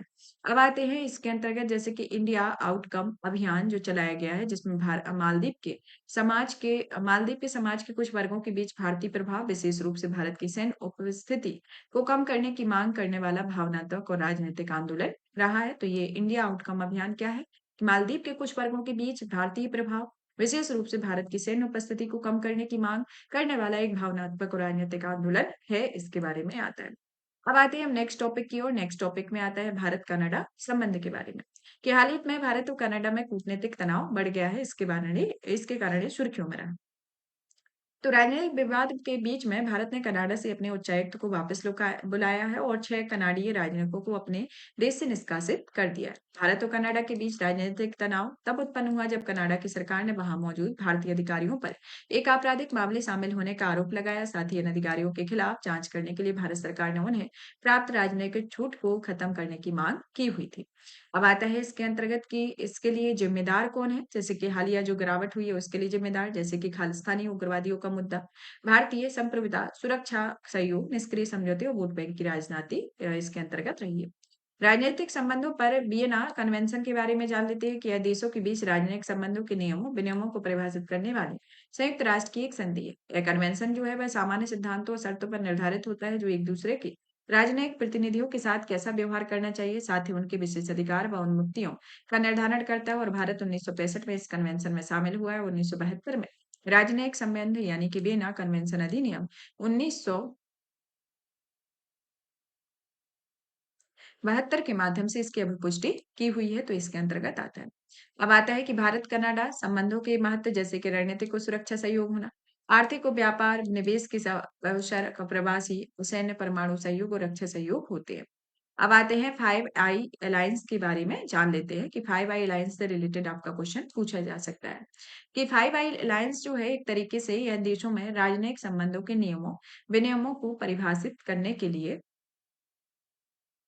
फाइव एलाइंस आई अलायंस जो है एक तरीके से बहुपक्षीय खुफिया या जानकारी साझाकरण नेटवर्क है जो कि 5 अंग्रेजी भाषाओं कौन कौन सी इसमें है, Australia, Canada, New Zealand, United kingdom और संयुक्त राज्य अमेरिका की 20 से अधिक अलग अलग एजेंसियां इसमें शामिल हैं। तो ये किस तरीके का अलायंस है कि यह एक बहुपक्षीय खुफिया जानकारी साझाकरण नेटवर्क है जिसमें 5 अंग्रेजी भाषी देश है, जिसमें Australia, Canada, New Zealand, United kingdom, संयुक्त राज्य अमेरिका की 20 से अधिक अलग-अलग एजेंसियां शामिल हैं। यह फाइव आइज देशों की गैर राजनीतिक खुफिया निगरानी, समीक्षा और सुरक्षा संस्थानों में शामिल है। और यह सर्विलांस जो है वह बेस्ड और सिग्नल्स इंटेलिजेंस दोनों पर आधारित है। तो इसके सहयोग को बढ़ाने के लिए five eyes intelligence oversight and review counselling की स्थापना की गई है, तो इसके अंतर्गत आता है। अब आता है नेक्स्ट आसियान के बारे में। तो आसियान के बारे में देखा जाए तो हाल ही में प्रधानमंत्री ने लाओस यानी कि लाओ पीडीआर में बीएन तियाने के 21वें भारत आसियान शिखर सम्मेलन में भाग लिया है। तो इसमें क्या हुआ है कि भारत ने के जो प्रधानमंत्री हैं उन्होंने लाओस के लाओ पीडीआर में के बीएन तियाने में 21वें आसियान भारत शिखर सम्मेलन में भाग लिया हुआ है। चलिए तो जान लेते हैं आसियान देशों के बारे में। आसियान जो है एक तरीके से दक्षिण पूर्व एशियाई देशों का संगठन है। ये आपका साउथ ईस्ट एशिया है, इनके देशों का संगठन आसियान है। यह एक अंतरकारी समूह है। इसका उद्देश्य अपने सदस्यों या एशिया के अन्य देशों के बीच राजनीतिक व आर्थिक सहयोग और क्षेत्रीय स्थिरता को बढ़ावा देना होता है। आसियान की स्थापना जो है 1967 में आसियान घोषणा पत्र यानी कि बैंकॉक घोषणा पत्र पर हस्ताक्षर के साथ हुई। और इस घोषणा पत्र में इंडोनेशिया, मलेशिया, फिलीपींस, सिंगापुर और थाईलैंड ने हस्ताक्षर किए हुए हैं। तो इस तरीके से देखा जाए तो यह दक्षिण पूर्व एशियाई देशों का एक संगठन है जिसके अंतर्गत ये आते हैं। वर्तमान में इसके कुल 10 सदस्य देश हैं। तो कौन-कौन से सदस्य देश हैं? जैसे कि आपका Laos, Myanmar, Thailand, Vietnam, Cambodia, Philippines, Malaysia, Brunei, Darussalam, Singapore और इंडोनेशिया आते हैं। तो इस तरीके से देखा जाए तो आसियान में साउथ ईस्ट एशिया की 10 कंट्री शामिल है, जो कि 10 देशों का एक अंतर सरकारी समूह है, जिसका उद्देश्य अपने सदस्य देशों और एशिया के अन्य देशों के बीच राजनीतिक और आर्थिक सहयोग और क्षेत्रीय स्थिरता को बढ़ावा देना है। इसकी स्थापना 1967 में आसियान घोषणा पत्र के द्वारा की गई थी। और यह घोषणा पत्र इंडोनेशिया, मलेशिया, फिलीपींस, सिंगापुर और थाईलैंड में हस्ताक्षरित है, जिसका मुख्यालय जो है इंडोनेशिया के जकार्ता में स्थित है, जो एक तरीके से संस्थागत तंत्र में इसका आसियान की अध्यक्षता सदस्य देश प्रतिवर्ष चक्रीय क्रम में आसियान की अध्यक्षता करते हुए सदस्य देशों में अंग्रेजी नाम की वर्णमाला के आधार पर निर्धारित होते हैं। आसियान शिखर सम्मेलन जो है एक तरीके से नीति निर्माण हेतु एक सर्वोच्च निकाय है जिसमें राष्ट्राध्यक्षों या शासन अध्यक्ष इसमें शामिल होते हैं। अब आते हैं नेक्स्ट टॉपिक की ओर। नेक्स्ट में आता है हमारा भारत आसियान संबंधों का ये 10 सूत्री योजना को भी जान लेते हैं। जैसे कि इसकी पहली योजना जो है वह 2025 में आसियान भारत पर्यटन वर्ष के रूप में मनाना, कि इसमें देखा जाए तो पर्यटन को बढ़ावा देने के लिए भारत द्वारा $5 मिलियन प्राप्त करने की प्रतिबद्धता व्यक्त की गई है। वार्षिक महिला वैज्ञानिक सम्मेलन में इसमें भारत आसियान विज्ञान प्रौद्योगिकी फंड के तहत आयोजित किया गया है। व्यापार समझौते की समीक्षा, जिसमें 2025 तक आसियान भारत वस्तु व्यापार समझौते की समीक्षा की गई। स्वास्थ्य क्षेत्र में सहयोग को बढ़ावा दिया गया है, जिसमें आसियान भारत स्वास्थ्य मंत्रियों की बैठक का स्थानांतरण करना है। साइबर नीति की वार्ता, जिसमें डिजिटल और साइबर नीति को मजबूत करने की दिशा में आसियान भारत साइबर नीति वार्ता का एक नियंत्रित तंत्र शुरू किया गया है। एक्ट ईस्ट नीति में 10 वर्ष पूरे होने का उत्सव मनाना, जिसमें युवा शिखर सम्मेलन, स्टार्टअप महोत्सव, हैकाथॉन, संगीत महोत्सव, ASEAN Bharat think tank network और दिल्ली वार्ता सहित कई केंद्रित गतिविधियों के माध्यम से एक्ट ईस्ट नीति में 1 दशक पूरा होने का उत्सव मनाना है। छात्रवृत्ति का विस्तार, जैसे कि नालंदा विश्वविद्यालय में छात्रवृत्ति की संख्या दुगनी करना, भारतीय कृषि विश्वविद्यालय में आसियान के स्टूडेंट के लिए नई छात्रवृत्ति का प्रावधान करना है। डिजास्टर रेजिलियंस यानी कि आपदाओं का सामना करने की क्षमता को मजबूत करना है, जिसमें भारत फंड से डिजास्टर रेजिलियंस के $5 मिलियन आवंटित किए गए। ग्रीन हाइड्रोजन पर कार्यशालाएं, जो कि भारत भविष्य और टिकाऊ ऊर्जा समाधान को बढ़ावा देते हैं। क्लाइमेट रेजिलियंस अभियान, जो कि आसियान नेताओं को एक पेड़ माह के नाम अभियान में भाग लेने के लिए आमंत्रित करना होता है, तो इसके अंतर्गत आता है। भारत के लिए आसियान के महत्व के बारे में देखा जाए तो आसियान आर्थिक साझेदारी और व्यापार है, जो कि चौथा सबसे बड़ा व्यापारिक भागीदार है, जिसमें यह कुल वैश्विक व्यापार का 11% आसियान के साथ होता है। हिंद प्रशांत रणनीति के साथ तालमेल, जिसमें आसियान सेंट्रलिटी, भारत की एक्ट ईस्ट में हिंद प्रशांत रणनीति महत्वपूर्ण स्थान है। पूर्वोत्तर के साथ कनेक्टिविटी, चीन के बढ़ते प्रभाव, समुद्री सुरक्षा सुनिश्चित करना, पर्यटन और सुरक्षा इसके अंतर्गत होते हैं। हिंद प्रशांत क्षेत्र में आसियान का इंपोर्टेंस, जैसे कि भू राजनीतिक और आर्थिक केंद्रितता होना, नियम आधारित व्यवस्था देखने को मिलना, बड़ी शक्तियों की प्रतिद्वंदिता को संतुलित करना और कनेक्टिविटी तथा इसमें कनेक्टिविटी के अंतर्गत master plan of ASEAN connectivity 2025 को पूरा करती है, तो इसके अंतर्गत आता है। अब आते हैं क्वाड के बारे में। क्वाड हमेशा चर्चों में रहता है, तो क्वाड जैसे कि इसमें अन्य बहुपक्षीय संगठनों के साथ आसियान का विश्लेषण किया गया है, जिसमें पहले नंबर पर आता है क्वाड। क्वाड जो है वह आसियान सेंट्रलिटी को चुनौती, जिसमें आसियान का मानना है कि क्वाड संभावित रूप से हिंद प्रशांत क्षेत्र में उसकी क्षेत्रीय केंद्रीय भूमिका को कमजोर कर रहा है। आसियान क्षेत्रीय मंच पर प्रभाव देखने को मिल रहा है, जो फ्रेमवर्क के लिए खतरा है, जिसमें सदस्य देशों में 1971 में शांति, स्वतंत्रता और तटस्थता क्षेत्र पर समझौते पर हस्ताक्षर किए गए। सार्क के बारे में, जो कि आर्थिक और व्यापार विकास है, जो कि सार्क की तुलना में आसियान ने क्षेत्रीय और वैश्विक व्यापार में तेजी से वृद्धि की हुई है और इसके विपरीत सार्क आर्थिक एकीकरण के सहयोग और समान स्तर पर हासिल करने का संघर्ष कर रहा है। बिम्स्टेक जो है वह बहु क्षेत्रीय तकनीकी और आर्थिक सहयोग में बंगाल की खाड़ी पहल यानी कि बिम्स्टेक है। इसमें दक्षिण एशिया और दक्षिण पूर्व एशिया के बीच एक सेतु है, जो कि बिम्स्टेक और आसियान देशों के बीच सहयोग को बढ़ावा देता है, साथ ही दक्षिण और दक्षिण पूर्व एशिया के अंतर क्षेत्रीय कनेक्टिविटी और सहयोग को बढ़ावा देता है, तो इसके अंतर्गत आता है। अब आते हैं हम ब्रिक्स के बारे में। ब्रिक्स के संदर्भ में देखा जाए तो हाल ही में रूस के कजान शहर में 16वां ब्रिक्स शिखर सम्मेलन आयोजित किया गया। यह पहला शिखर सम्मेलन था जिसे ब्रिक्स के विस्तार के बाद नए सदस्य देशों इसमें शामिल हुए हैं। तो ये क्या हुआ है अभी हाल ही में? 16वां ब्रिक्स शिखर सम्मेलन आयोजित किया गया है। कहाँ पर? कजान शहर में। और ऐसा पहला शिखर सम्मेलन है जिसमें नए सदस्यों को शामिल किया गया। ब्रिक्स शिखर सम्मेलन के बारे में जान लेते हैं कि कजान घोषणा पत्र को अपनाया गया है, जिसमें कजान घोषणा पत्र न्यायपूर्ण वैश्विक विकास और सुरक्षा के लिए बहुपक्षवाद को मजबूत करना अपनाया गया है। इसके अलावा 2025 में ब्रिक्स की अध्यक्षता और ब्राजील के सत्र में ब्रिक्स शिखर सम्मेलन के आयोजन के लिए ब्राजील को पूर्ण समर्थन देने की बात कही गई है और ब्रिक्स में सहयोग के 3 स्तंभ है, जिसमें राजनीतिक और सुरक्षा, आर्थिक और वित्तीय, सांस्कृतिक और लोगों की सहयोग है। ब्रिक्स के बारे में, ब्रिक्स शब्द के बारे में देखा जाए तो ब्रिक जो है एक तरीके से ब्रिटिश अर्थशास्त्री जिम ओनील ने 2001 में ब्राजील, रूस, भारत और चीन की उभरती अर्थव्यवस्थाओं के लिए इसकी स्थापना की थी। 2006 में G8 आउटरीच शिखर सम्मेलन के अवसर पर एक औपचारिक समूह के रूप में कार्य प्रारंभ किया गया था और इसका पहला शिखर सम्मेलन 2009 में रूस में आयोजित किया गया और 2010 में दक्षिण अफ्रीका को शामिल कर ब्रिक्स से यह ब्रिक्स बनाया गया। तो इसका प्रेजेंट में क्या हुआ है? प्रेजेंट में कजान शहर में इस रूस के कजान शहर में 16वां ब्रिक्स शिखर सम्मेलन आयोजित किया गया और ऐसा पहला शिखर सम्मेलन था ब्रिक्स का, जिसमें इसके विस्तार के लिए नए सदस्य शामिल किए गए। कजान घोषणा पत्र को इसमें अपनाया गया और इसमें 2025 में ब्रिक्स की अध्यक्षता और ब्राजील के 17वें ब्रिक्स शिखर सम्मेलन के आयोजन के लिए ब्राजील को पूर्ण समर्थन देने की बात कही गई। ब्रिक्स के बारे में, जैसे कि इसके जो ब्रिक्स शब्द से इसकी उत्पत्ति अर्थशास्त्री जिम ओनील ने 2001 में ब्राजील, रूस, भारत, चीन की उभरती अर्थव्यवस्थाओं के लिए की और 2006 में G8 आउटरीच शिखर सम्मेलन के अवसर पर एक औपचारिक समूह के रूप में कार्य करना आरंभ किया गया और ब्रिक का शिखर सम्मेलन 2009 में रूस आयोजित करता और 2010 में दक्षिण अफ्रीका को शामिल करने के लिए ब्रिक से बन गया, इसके अंतर्गत आता है। अब आते हैं नेक्स्ट सदस्य। इसमें 10 टोटल सदस्य हैं, जिसमें 5 सदस्य जो प्रारंभ के हैं, 5 इसमें नए सदस्य हैं। तो ब्रिक्स है वह ब्रिक्स प्लस के संदर्भ में, जैसे कि आरंभिक सदस्य में आपका ब्रिक्स से आपके नाम से ही उल्लेख होता है कि ब्राजील, रूस, भारत, चीन, साउथ अफ्रीका। जिस तरीके से आपका इसका गठन जो है 2009 में इसमें पहला शिखर सम्मेलन किया गया था और 2010 तक ये ब्रिक्स का नाम था, लेकिन 2010 में आपका दक्षिण अफ्रीका के जुड़ जाने पर इसका ब्रिक्स नाम कर दिया गया। आरंभिक सदस्य में ब्राजील, रूस, भारत, चीन, साउथ अफ्रीका है और नए सदस्य जो हैं जोड़े गए हैं मिस्र, इथियोपिया, ईरान, सऊदी अरब, संयुक्त अरब अमीरात। तो इस तरीके से देखा जाए तो इसमें टोटल 10 सदस्य है। ब्रिक्स प्रतिनिधित्व करता है विश्व की जनसंख्या का 45वां हिस्सा ब्रिक्स देशों में रहता है। वैश्विक सकल घरेलू उत्पाद में यूरोपीय संघ में 14.5% G7 के 29.3% की तुलना में ब्रिक्स देशों का हिस्सा 37.3% रहा है।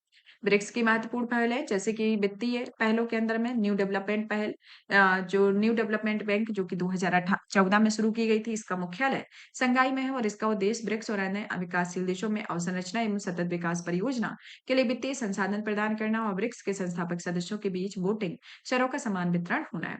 फिर आता है कॉन्जिडेंट्स रिजर्व अरेंजमेंट, जो कि एक तरीके से वित्तीय सुरक्षा तंत्र और यह भुगतान संतुलन की कठिनाइयों का सामना कर रहे सदस्य देशों में अल्पकालीन सरलता सहायता प्रदान करते हैं। ब्रिक्स सीमा पार भुगतान पहल या ब्रिक्स पे के बारे में, जो सदस्य देशों के बीच भुगतान के निपटान करने के लिए ब्लॉकचेन तकनीक पर एक निर्मित भुगतान सेवा है। ब्रिक्स खाद्यान्न एक्सचेंज, इस पहल की शुरुआत रूस ने की और इसमें निष्पक्ष कृषि व्यापार प्रणाली को विकसित करने के लिए इसमें ब्रिक्स के भीतर खाद्यान्न व्यापार मंच स्थापित करने की घोषणा की गई। ब्रिक्स क्लियर डिपोजिटरी, जो कि सीमा पार भुगतान निपटान और डिपोजिटरी अवसंरचना होती है। ग्लोबल साउथ की अभिव्यक्ति के बारे में कि ब्रिक्स प्लस संवाद, जो कि Africa, Asia, Europe, Latin America, मध्य पूर्व के उभरते बाजारों को विकासशील देशों के साथ आयोजित किया गया है। इसका आयोजन ब्रिक्स और ग्लोबल साउथ एक साथ बेहतर विश्व का निर्माण आदर्शवाद के साथ किया गया। ब्रिक्स भागीदार देश के समर्थन में नई श्रेणी में क्यूबा, तुर्की, वियतनाम सहित 13 नए भागीदार देश शामिल हैं। सुरक्षा के अंतर्गत जैसे कि ब्रिक्स रैपिड सूचना सुरक्षा चैनल, जो कि ब्रिक्स देशों में केंद्रीय बैंकों के बीच साइबर खतरों की सूचनाओं के आदान प्रदान के लिए बढ़ावा देता है। 14वें शिखर सम्मेलन 2022 में ब्रिक्स ने संयुक्त राष्ट्र फ्रेमवर्क के भीतर अंतर्राष्ट्रीय आतंकवाद पर व्यापक अभिसमय को अंतिम रूप देने और अपनाने का आह्वान किया था। विज्ञान और प्रौद्योगिकी के बारे में, जो कि BRICS remote sensing satellite consultation है, जिसका उद्देश्य अंतरिक्ष प्रौद्योगिकी और रिमोट सेंसिंग के सहयोग को बढ़ावा देना है। ब्रिक्स विज्ञान प्रौद्योगिकी और नवाचार फ्रेमवर्क कार्यक्रम 2015 में इसका उद्देश्य उन प्राथमिकता वाले क्षेत्रों को उत्कृष्ट समाधान का समर्थन करना है जो बहुराष्ट्रीय दृष्टिकोण या सर्वोत्तम तरीके से संबंधित किया गया है, तो इसके अंतर्गत आता है। अब आते हैं हम नेक्स्ट टॉपिक की ओर। नेक्स्ट टॉपिक में के पहले जान लेते हैं इप्सा के बारे में। इप्सा क्या है? इप्सा जो है एक तरीके से 2003 में भारत, ब्राजील, दक्षिण अफ्रीका में इप्सा डायलॉग फोरम की स्थापना की गई। इसका उद्देश्य वैश्विक गवर्नेंस में सुधार करना है, डब्ल्यूटीओ वार्ता में सक्रिय भूमिका निभाना, जलवायु परिवर्तन से निपटने, आतंकवाद जैसे वैश्विक चुनौतियों से लड़ने के लिए इन तीनों देशों के बीच सहयोग को मजबूत करना है। इसकी उपलब्धियों में जैसे कि विकास सहायता, जो कि गरीबी और भुखमरी उन्मूलन के लिए इप्सा फैसिलिटी ने ग्लोबल फंड में गरीबी और भुखमरी को समाप्त करने के लिए 30 से अधिक देशों में अलग-अलग परियोजनाओं का समर्थन किया हुआ है। बेसिक के बारे में, बेसिक जो है वो ब्राजील, दक्षिण अफ्रीका, भारत, चीन इसमें शामिल है। इसका गठन 2009 में G77 और विकासशील देशों के हितों के अनुरूप जलवायु परिवर्तन संबंधी मुद्दों के समाधान के लिए किया जा गया और इस समूह में सदस्य देशों में कुल मिलाकर विश्व के 1/3 भौगोलिक क्षेत्र और दुनिया की लगभग 40% आबादी है। जलवायु परिवर्तन पर समान दृष्टिकोण देखा गया है, जिसमें समानता की साझी लेकिन विविध जिम्मेदारियों और संबंधित क्षमताओं के सिद्धांत ग्लोबल स्टॉक टेक के क्षेत्र में होने चाहिए। कोपेनहेगन एकॉर्ड, जो कि बेसिक समूह में कोपेनहेगन एकॉर्ड जो है अगुवाई के बारे में महत्वपूर्ण भूमिका निभाई है और इसने पहली बार प्रमुख अर्थव्यवस्थाओं में स्वैच्छिक उत्सर्जन कटौती का संकल्प लिया गया है, तो इसके अंतर्गत आता है। नेक्स्ट आती है संक्षिप्त सुर्खियां, जैसे कि भारत और उज्बेकिस्तान में द्विपक्षीय निवेश संधि पर हस्ताक्षर किए हैं। इसके बारे में कि दोनों देशों के बीच द्विपक्षीय संधि पर हस्ताक्षर आर्थिक सहयोग को बढ़ावा देने को मिलेगा और यह एक अधिक मजबूत और लचीला निवेश परिवेश तैयार करता है, जिसमें निवेशकों के लिए सुगमता का स्तर और उनका आत्मविश्वास बढ़ेगा। बीआईटी जो है बायलैटरल इन्वेस्टमेंट ट्रीटी एक तरीके से देशों के नागरिकों कंपनियों द्वारा दूसरे देशों के निवेश की सुरक्षा के लिए एक पारस्परिक समझौता है और यह 2015 में इसके नए मॉडल को टैक्स को मंजूरी दी गई और भारतीय मॉडल बीआईटी 1993 में इसका स्थान लिया है। 2015 के मॉडल में बीआईटी टैक्स और बीआईटी और मुक्त व्यापार समझौते या आर्थिक साझेदारी समझौते के निवेश संबंधी अध्यायों पर फिर से वार्ता करने के लिए उपयोग किया गया है, इसके अंतर्गत आता है। नेक्स्ट आता है भारत और उज्बेकिस्तान संबंधों के बारे में जान लेते हैं कि उज्बेकिस्तान मध्य एशियाई क्षेत्रों में भारत का प्रमुख साझेदार है, जिसमें दोनों देशों के बीच में जो जुड़ाव जो है अलग-अलग आयामों से संबंधित, जैसे कि आर्थिक संबंध जिसमें शीर्ष 10 व्यापार साझेदार हैं, सुरक्षा एवं सहयोग का संबंध 10 लिक आयोजित करता है सैन्य अभ्यास में, बहुपक्षीय जुड़ाव, ऊर्जा सुरक्षा, लोगों के आपसी संबंध जिसमें 14,000 भारतीय निवास करते हैं। भारत संयुक्त अरब अमीरात द्विपक्षीय निवेश संधि इसमें लागू की गई। इसके बारे में फरवरी 2024 में अबू धाबी में हस्ताक्षरित किए गए 31 अगस्त 2024 को लागू की गई। इसमें भारत और यूएई के बीच द्विपक्षीय निवेश संबंधी संवर्धन संरक्षण समझौता सितंबर 2024 को समाप्त किया गया और इस समझौते में 2013 में इस पर हस्ताक्षर किए गए। इसके अंतर्गत आता है।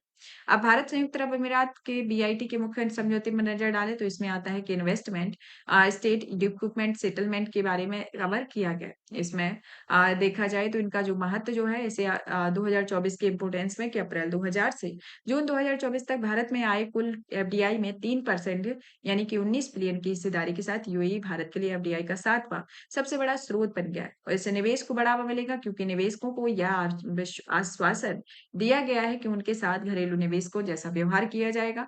अगर कोई विवाद होता है तो उसे निष्पक्ष तरीके से मध्यस्थता के जरिए सुलझाया जाएगा। नेक्स्ट आते हैं कमेटी ऑन 10 यानी कि C10 के ग्रुप के बारे में। ये C10 ग्रुप जो एक तरीके से L69 ग्रुप की पहली संयुक्त मंत्री स्तरीय बैठक में भाग लिया है। L69 समूह में अफ्रीका, लैटिन अमेरिका, कैरिबियन, प्रशांत महासागर के द्वीपीय देश और एशिया के द्वीप शामिल है और भारत भी इसका सदस्य है। C10 ग्रुप के बारे में इसकी उत्पत्ति जो है 2008 में 10 अफ्रीकी वित्त मंत्रियों और केंद्रीय के गवर्नेंस समिति के रूप में स्थापित किया गया है जिसमें सदस्य देश अल्जीरिया, बोत्सवाना, कैमरून, मिस्र, केन्या, नाइजीरिया, दक्षिण Africa, Tanzania, central bank of West African states and central bank of central African states इसके अंतर्गत आते हैं। इसका कार्य जो है अंतर्राष्ट्रीय वित्तीय संस्थानों आदि के गवर्नेंस में अफ्रीकी सही भागीदारी को बढ़ाने में मदद करता है। यूनाइटेड किंगडम ने चागोस द्वीप समूह की संप्रभुता मॉरिशस को सौंप दी है। इसके बारे में यूनाइटेड किंगडम और मॉरिशस ने चागोस द्वीप समूह पर एक ऐतिहासिक राजनीतिक समझौता किया हुआ है। यह समझौता जो है इस द्वीप समूह की संप्रभुता मॉरिशस को सौंपने की घोषणा करता है। हालांकि अभी इस संधि को अंतिम रूप दिया जाना बाकी है। यह द्वीप जो है डियोगो गार्सिया एटोल के संयुक्त राज्य अमेरिका और यूनाइटेड किंगडम का सैन्य अड्डा बना रहेगा। इस अर्थ में डियोगो गार्सिया की जो संप्रभुता है मॉरिशस ने नहीं सौंपी गई।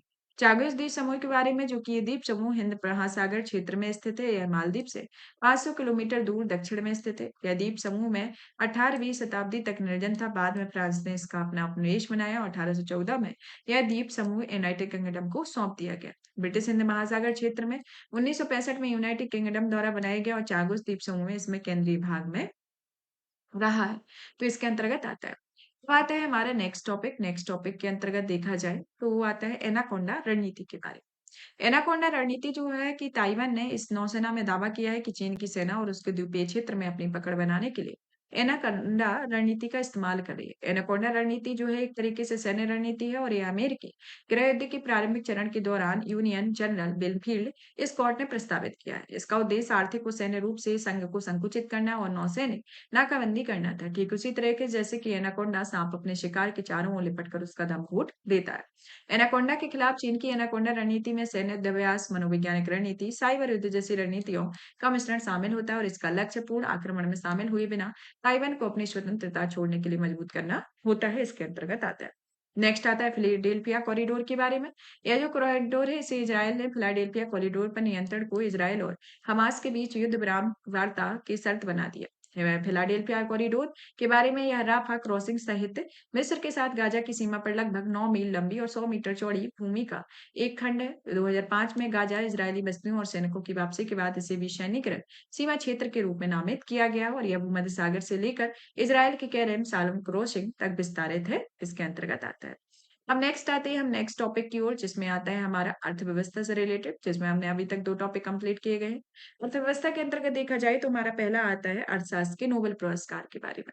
तो अब नोबेल पुरस्कार क्या है? नोबेल पुरस्कार की शुरुआत कब से हुई? प्रेजेंट में नोबेल पुरस्कार किसको दिया गया? तो इनके बारे में जानते हैं। तो वर्ष 2024 का अर्थशास्त्र का नोबेल पुरस्कार Daron Acemoglu, Simon Johnson, James A Robinson को दिया गया। यह पुरस्कार जो है संस्थाओं का निर्माण कैसे किया जाता है और समृद्धि पर उनका क्या प्रभाव पड़ता है उन विषय के बारे में शोध कार्य के लिए दिया जाता है। इससे संबंधित तथ्य जैसे कि इसका जो उद्देश्य है एक तरीके से पुरस्कार विजेताओं में शोध में देश की समृद्धि और सामाजिक संस्थाओं के महत्व को इसके अंतर्गत दर्शाया गया है जिसमें यह उजागर किया गया है कि विभिन्न उपनिवेशों ने लोकतंत्र का उदय जनता के विद्रोह के भय के कारण हुआ है क्योंकि जनता के विद्रोह के खतरे को सिर्फ विभिन्न प्रकार के वादों से नहीं टाला जा सकता है। तो ये अर्थशास्त्र का जो नोबेल पुरस्कार है Daron Acemoglu, Simon Johnson, James A Robinson को दिया गया है। किस किस को? Daron Acemoglu, Simon Johnson, James A Robinson वेतन को दिया गया? यह पुरस्कार संस्थानों का निर्माण कैसे किया जाता है? समृद्धि पर उनका किस तरीके से प्रभाव पड़ता है? इस विषय पर शोध कार्य करने के लिए दिया जाता है। नोबेल पुरस्कार के बारे में जानते हैं कि यह एक तरीके से अंतर्राष्ट्रीय पुरस्कार है, जिसकी स्थापना स्टॉकहोम, स्वीडन स्थित नोबेल फाउंडेशन ने की हुई है और इस पुरस्कारों की स्थापना अल्फ्रेड नोबेल की अंतिम इच्छा यानी कि वसीयतनामा यानी कि 1895 के आधार पर की गई है। इसकी श्रेणियां जैसे कि भौतिकी, रसायन, अर्थशास्त्र, साहित्य, चिकित्सा या फिजियोलॉजी शांति पुरस्कार है। पुरस्कार देने वाली संस्था में जैसे कि Royal Swedish Academy of Sciences, Swedish Academy Stockholm Sweden, Karolinska Institute में Nobel Assembly Stockholm Sweden, Norwegian Nobel Committee इसके अंतर्गत आती है। पुरस्कार विजेता को क्या मिलता है? नोबेल डिप्लोमा, विशिष्ट कलात्मक प्रस्तुति में Nobel medal, 10 million Swedish kronor की पुरस्कार राशि इसके अंतर्गत मिलती है। अब आते हैं नेक्स्ट की ओर। अर्थशास्त्र के नोबेल पुरस्कार की शुरुआत के बारे में जान लेते हैं कि इसकी शुरुआत कब हुई। जैसे कि अभी प्रेजेंट में 2024 में किसको दिया गया, किस क्षेत्र में दिया गया, क्या कौन किस किस श्रेणी में दिया जाता है, क्या इसका मोटिव है, इन सबको जान लिया। अब इसकी शुरुआत कब से हुई? जैसे कि अर्थशास्त्र के स्वे रिक्सबैग पुरस्कार के बारे में इसे जाना जाता है या इसे अर्थशास्त्र का नोबेल पुरस्कार कहा जाता है। इसकी स्थापना जो है 1968 में स्वीडन के केंद्रीय बैंक स्वे रिक्सबेग के द्वारा की गई थी और शुरू में 1895 में अल्फ्रेड नोबेल की वसीयत द्वारा स्थापित 5 नोबेल पुरस्कारों को इसमें शामिल नहीं हुआ था। पुरस्कार के जो प्रथम विजेता है वह रागनार फ्रिक्स और जॉन टिनबर्गेन ने 1969 में किया हुआ था और अमर्त्य सेन का कल्याण अर्थशास्त्र और सामाजिक विकल्प सिद्धांत में उनके योगदान के लिए 1998 का अर्थशास्त्र का नोबेल पुरस्कार दिया गया था और ये अर्थशास्त्र का नोबेल पुरस्कार जीतने वाले पहले भारतीय थे। इसमें पुरस्कार विजेता को एक पदक, एक व्यक्तिगत डिप्लोमा, नगद राशि भी मिलती है। नेक्स्ट आता है बी रेडी इंडेक्स के बारे में कि हाल ही में विश्व बैंक ने बिजनेस रेडी यानी कि बी रेडी इंडेक्स का पहला संस्करण जारी किया है। तो बी रेडी संस्करण क्या है इसके बारे में जान लेते हैं। यह जो संस्करण है एक तरीके से विश्व बैंक की ओर से डेटा संग्रह और विश्लेषण की एक नई परियोजना है। इस सूचकांक के जरिए दुनिया भर में देशों में व्यवसाय और निवेश के माहौल का आकलन किया जाता है जिसमें एक बार से कॉर्पोरेट रिपोर्ट भी जारी की जाती है। इसका उद्देश्य समावेशी और संधारणीय आर्थिक विकास का समर्थन करना होता है और यह एकत्रित आंकड़ों के आधार पर विभिन्न अर्थव्यवस्थाओं की तुलना की जा सके और सुनिश्चित किया जा सके कि ये आंकड़े किसी देश के भीतर व्यापारिक गतिविधियों का सटीक प्रतिनिधित्व करते हैं, तो इसके अंतर्गत आता है। इसमें देखा जाए तो बी रेडी जो है वह विश्व बैंक की नई परियोजना है जिसमें चरणबद्ध रूप से 3 साल पूरी तरह से जारी किया जाएगा और 2024 से 26 की अवधि के लिए वास्तविक इसका रोल आउट चरण है। इसके प्रथम संस्करण में 5 अर्थव्यवस्थाएं जिसमें भारत शामिल नहीं हो और 2026 में इस सूचकांक में विश्व के 180 देशों को शामिल किया गया हो और बी रेडी फ्रेमवर्क विश्व बैंक की ease of doing business ranking की जारी करता है यानी कि जारी किया गया है, इसके अंतर्गत आता है। अब आते हैं कि बी रेडी के विषय जैसे कि आप देख सकते हैं व्यवसाय में प्रवेश होना, व्यवसाय का स्थान, यूटिलिटी सेवाएं, श्रम, वित्तीय सेवाएं, अंतर्राष्ट्रीय व्यापार, कराधान, विवाद समाधान, बाजार प्रतिस्पर्धा और व्यावसायिक दिवाला होता है। बी रेडी स्तंभ के पिलर्स जैसे कि स्तंभ फर्स्ट में बेनामी की फ्रेमवर्क, सेकंड के अंतर्गत सार्वजनिक सेवाएं, थर्ड के अंतर्गत संचालन दक्षता होती है। ईज ऑफ डूइंग बिजनेस और बी रेडी इंडेक्स के बीच क्या अंतर है इसके बारे में जानते हैं। जैसे कि इसके पहलू को देखा जाए कि मूल्यांकन पर मुख्य ध्यान है जिसमें ईज ऑफ डूइंग बिजनेस जो है लघु और मध्यम अवधि पर उद्योगों पर फोकस किया जाता है। बी रेडी में निजी क्षेत्र के विकास को शामिल किया गया। इसका जो मूल्यांकन है केवल कंपनियों पर विनिमय बोझ को परीक्षण करता है और इसमें विनिमय बोझ और विनिमय की गुणवत्ता दोनों की जांच की जाती है। यह विभिन्न क्षेत्रों में 10 अंक तक है और यह 10 टॉपिक 3 स्तंभ और थीम बी रेडी के अंतर्गत आती है। अब आते हैं हम नेक्स्ट टॉपिक की ओर। नेक्स्ट टॉपिक के अंतर्गत आता है कि भारत की लघु कंपनियों के विस्तार के बारे में कि हाल ही में एक रिसर्च पेपर में भारतीय विनिर्माण क्षेत्र में मल्टी प्लांट की बढ़ती प्रवृत्ति को रेखांकित किया हुआ है। यह जो प्रवृत्ति है वह विनिर्माण कंपनियों द्वारा अपने सभी कार्यबल में एक ही संयंत्र यानी कि प्लांट में रोजगार देकर उस प्लांट का विस्तार करने की बजाय एक ही राज्य में अपने अलग अलग प्लांट में कार्यबल को नियोजित करने की प्रक्रिया को मल्टी प्लांट परिघटना कहा जाता है। रिसर्च पेपर के अनुसार भारतीय कंपनियां एक ही राज्य में कई प्लांट को स्थापित करने की प्राथमिकता दे रही हैं, इसके अंतर्गत आता है। नेक्स्ट आता है मल्टी प्लांट परिघटना जो वास्तव में देखी जाए तो यह ड्वार्फ फर्म और मिशिंग मिडिल फिलोमेना से किस तरह अलग है इसके बारे में जान लेते हैं। तो ड्वार्फ फर्म जो है एक तरीके से ऐसी कंपनियां होती हैं जिनमें समय के साथ विस्तार नहीं होता है, उनका आकार छोटा बना रहता है। वह मल्टी प्लांट परिघटना के तहत कोई कंपनी अपने किसी प्लांट का विस्तार करने के बजाय छोटे छोटे अनेक प्लांट स्थापित करती है। लघु कंपनियां जो है एक तरीके से कंपनी परिभाषा नियम विवरण विनिर्देश संशोधन नियम 2022 के अनुसार लघु कंपनी की चुकता पूंजी पेड अप कैपिटल और टर्नओवर 4 करोड़ रुपए और 40 करोड़ रुपए से अधिक नहीं होना चाहिए, इसके अंतर्गत आता है। अब आते हैं कि बड़ी फर्मों के बढ़ावा देने के लिए शुरू की गई पहल जैसे कि उत्पादन से संबद्ध प्रोत्साहन योजना के बारे में, यानी कि पीएलआई योजना है। पीएलआई जो है विनिर्माण के कई क्षेत्रों में यह योजनाएं शुरू की गई हैं और इसका उद्देश्य उत्पादन बढ़ाकर प्रति यूनिट उत्पादन लागत कम करना है तथा बड़े पैमाने पर उत्पादन करके उत्पादन क्षमता को बढ़ाना। साथ ही इसके लक्ष्य में भारतीय विनिर्माताओं को वैश्विक स्तर पर प्रतिस्पर्धी बनाना होता है। राष्ट्रीय औद्योगिक गलियारा विकास कार्यक्रम, जिसका उद्देश्य भारत में भविष्य के औद्योगिक शहरों का विकास करना है, दुनिया के सर्वश्रेष्ठ विनिर्माण और निवेश स्थलों में प्रतिस्पर्धा कर सके।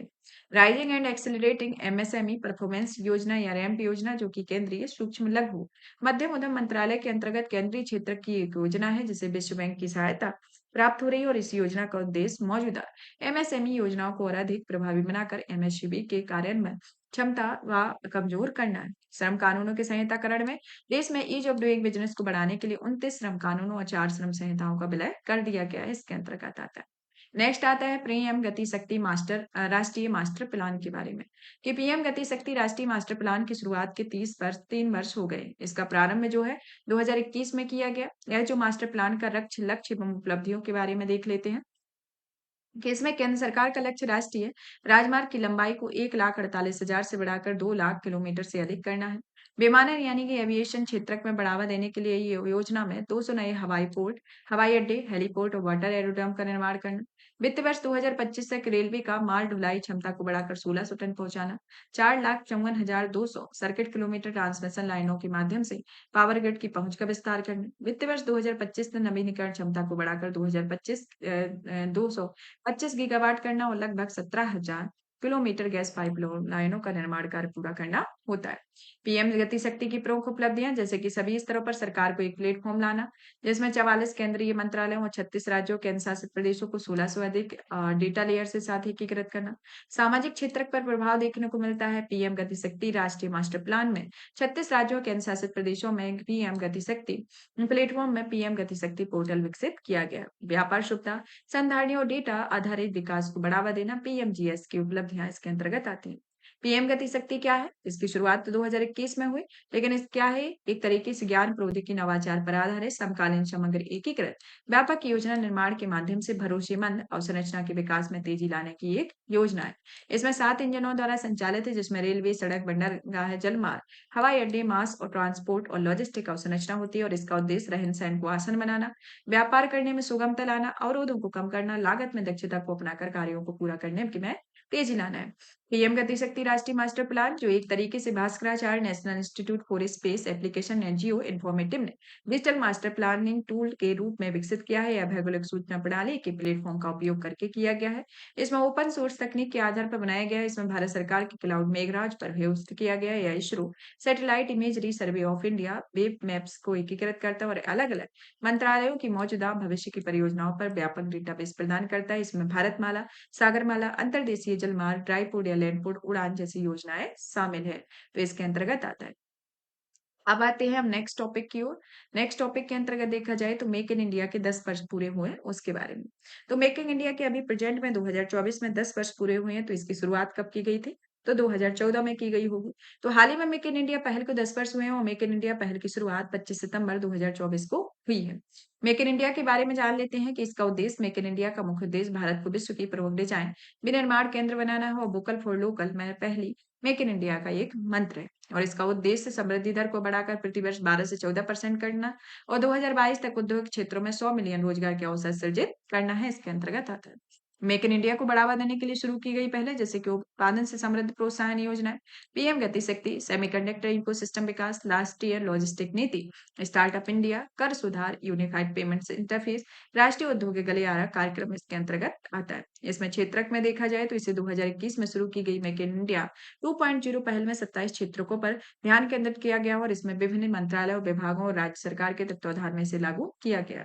मेक इन इंडिया के स्तंभ दिए गए हैं, जिसमें नई प्रक्रियाएं, नई अवसंरचनाएं, नए क्षेत्र को नए मानसिकता शामिल हो। मेक इन इंडिया की प्रमुख उपलब्धि जैसे कि भारत की नई विनिर्माण क्षमता, व्यापार सुगमता में सुधार, भारत की विनिर्माण प्रतिस्पर्धात्मकता को बढ़ावा मिलना, संसाधन जुटाना, फंड निर्यात इसके अंतर्गत आते हैं।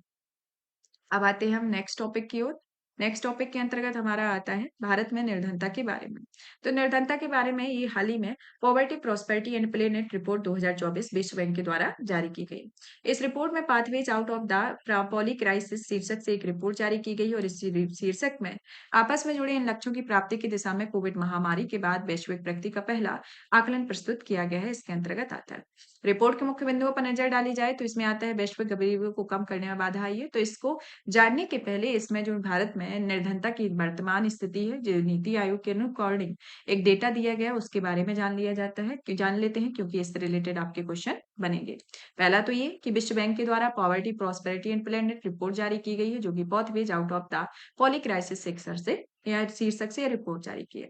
निर्धनता हेड काउंट अनुपात 2013 से 14 में 29.17 से घटकर 2022-23 में 11.28 हो गया है और पिछले 9 वर्षों में 24.82 करोड़ भारतीय बहुआयामी गरीबी से बाहर निकला है।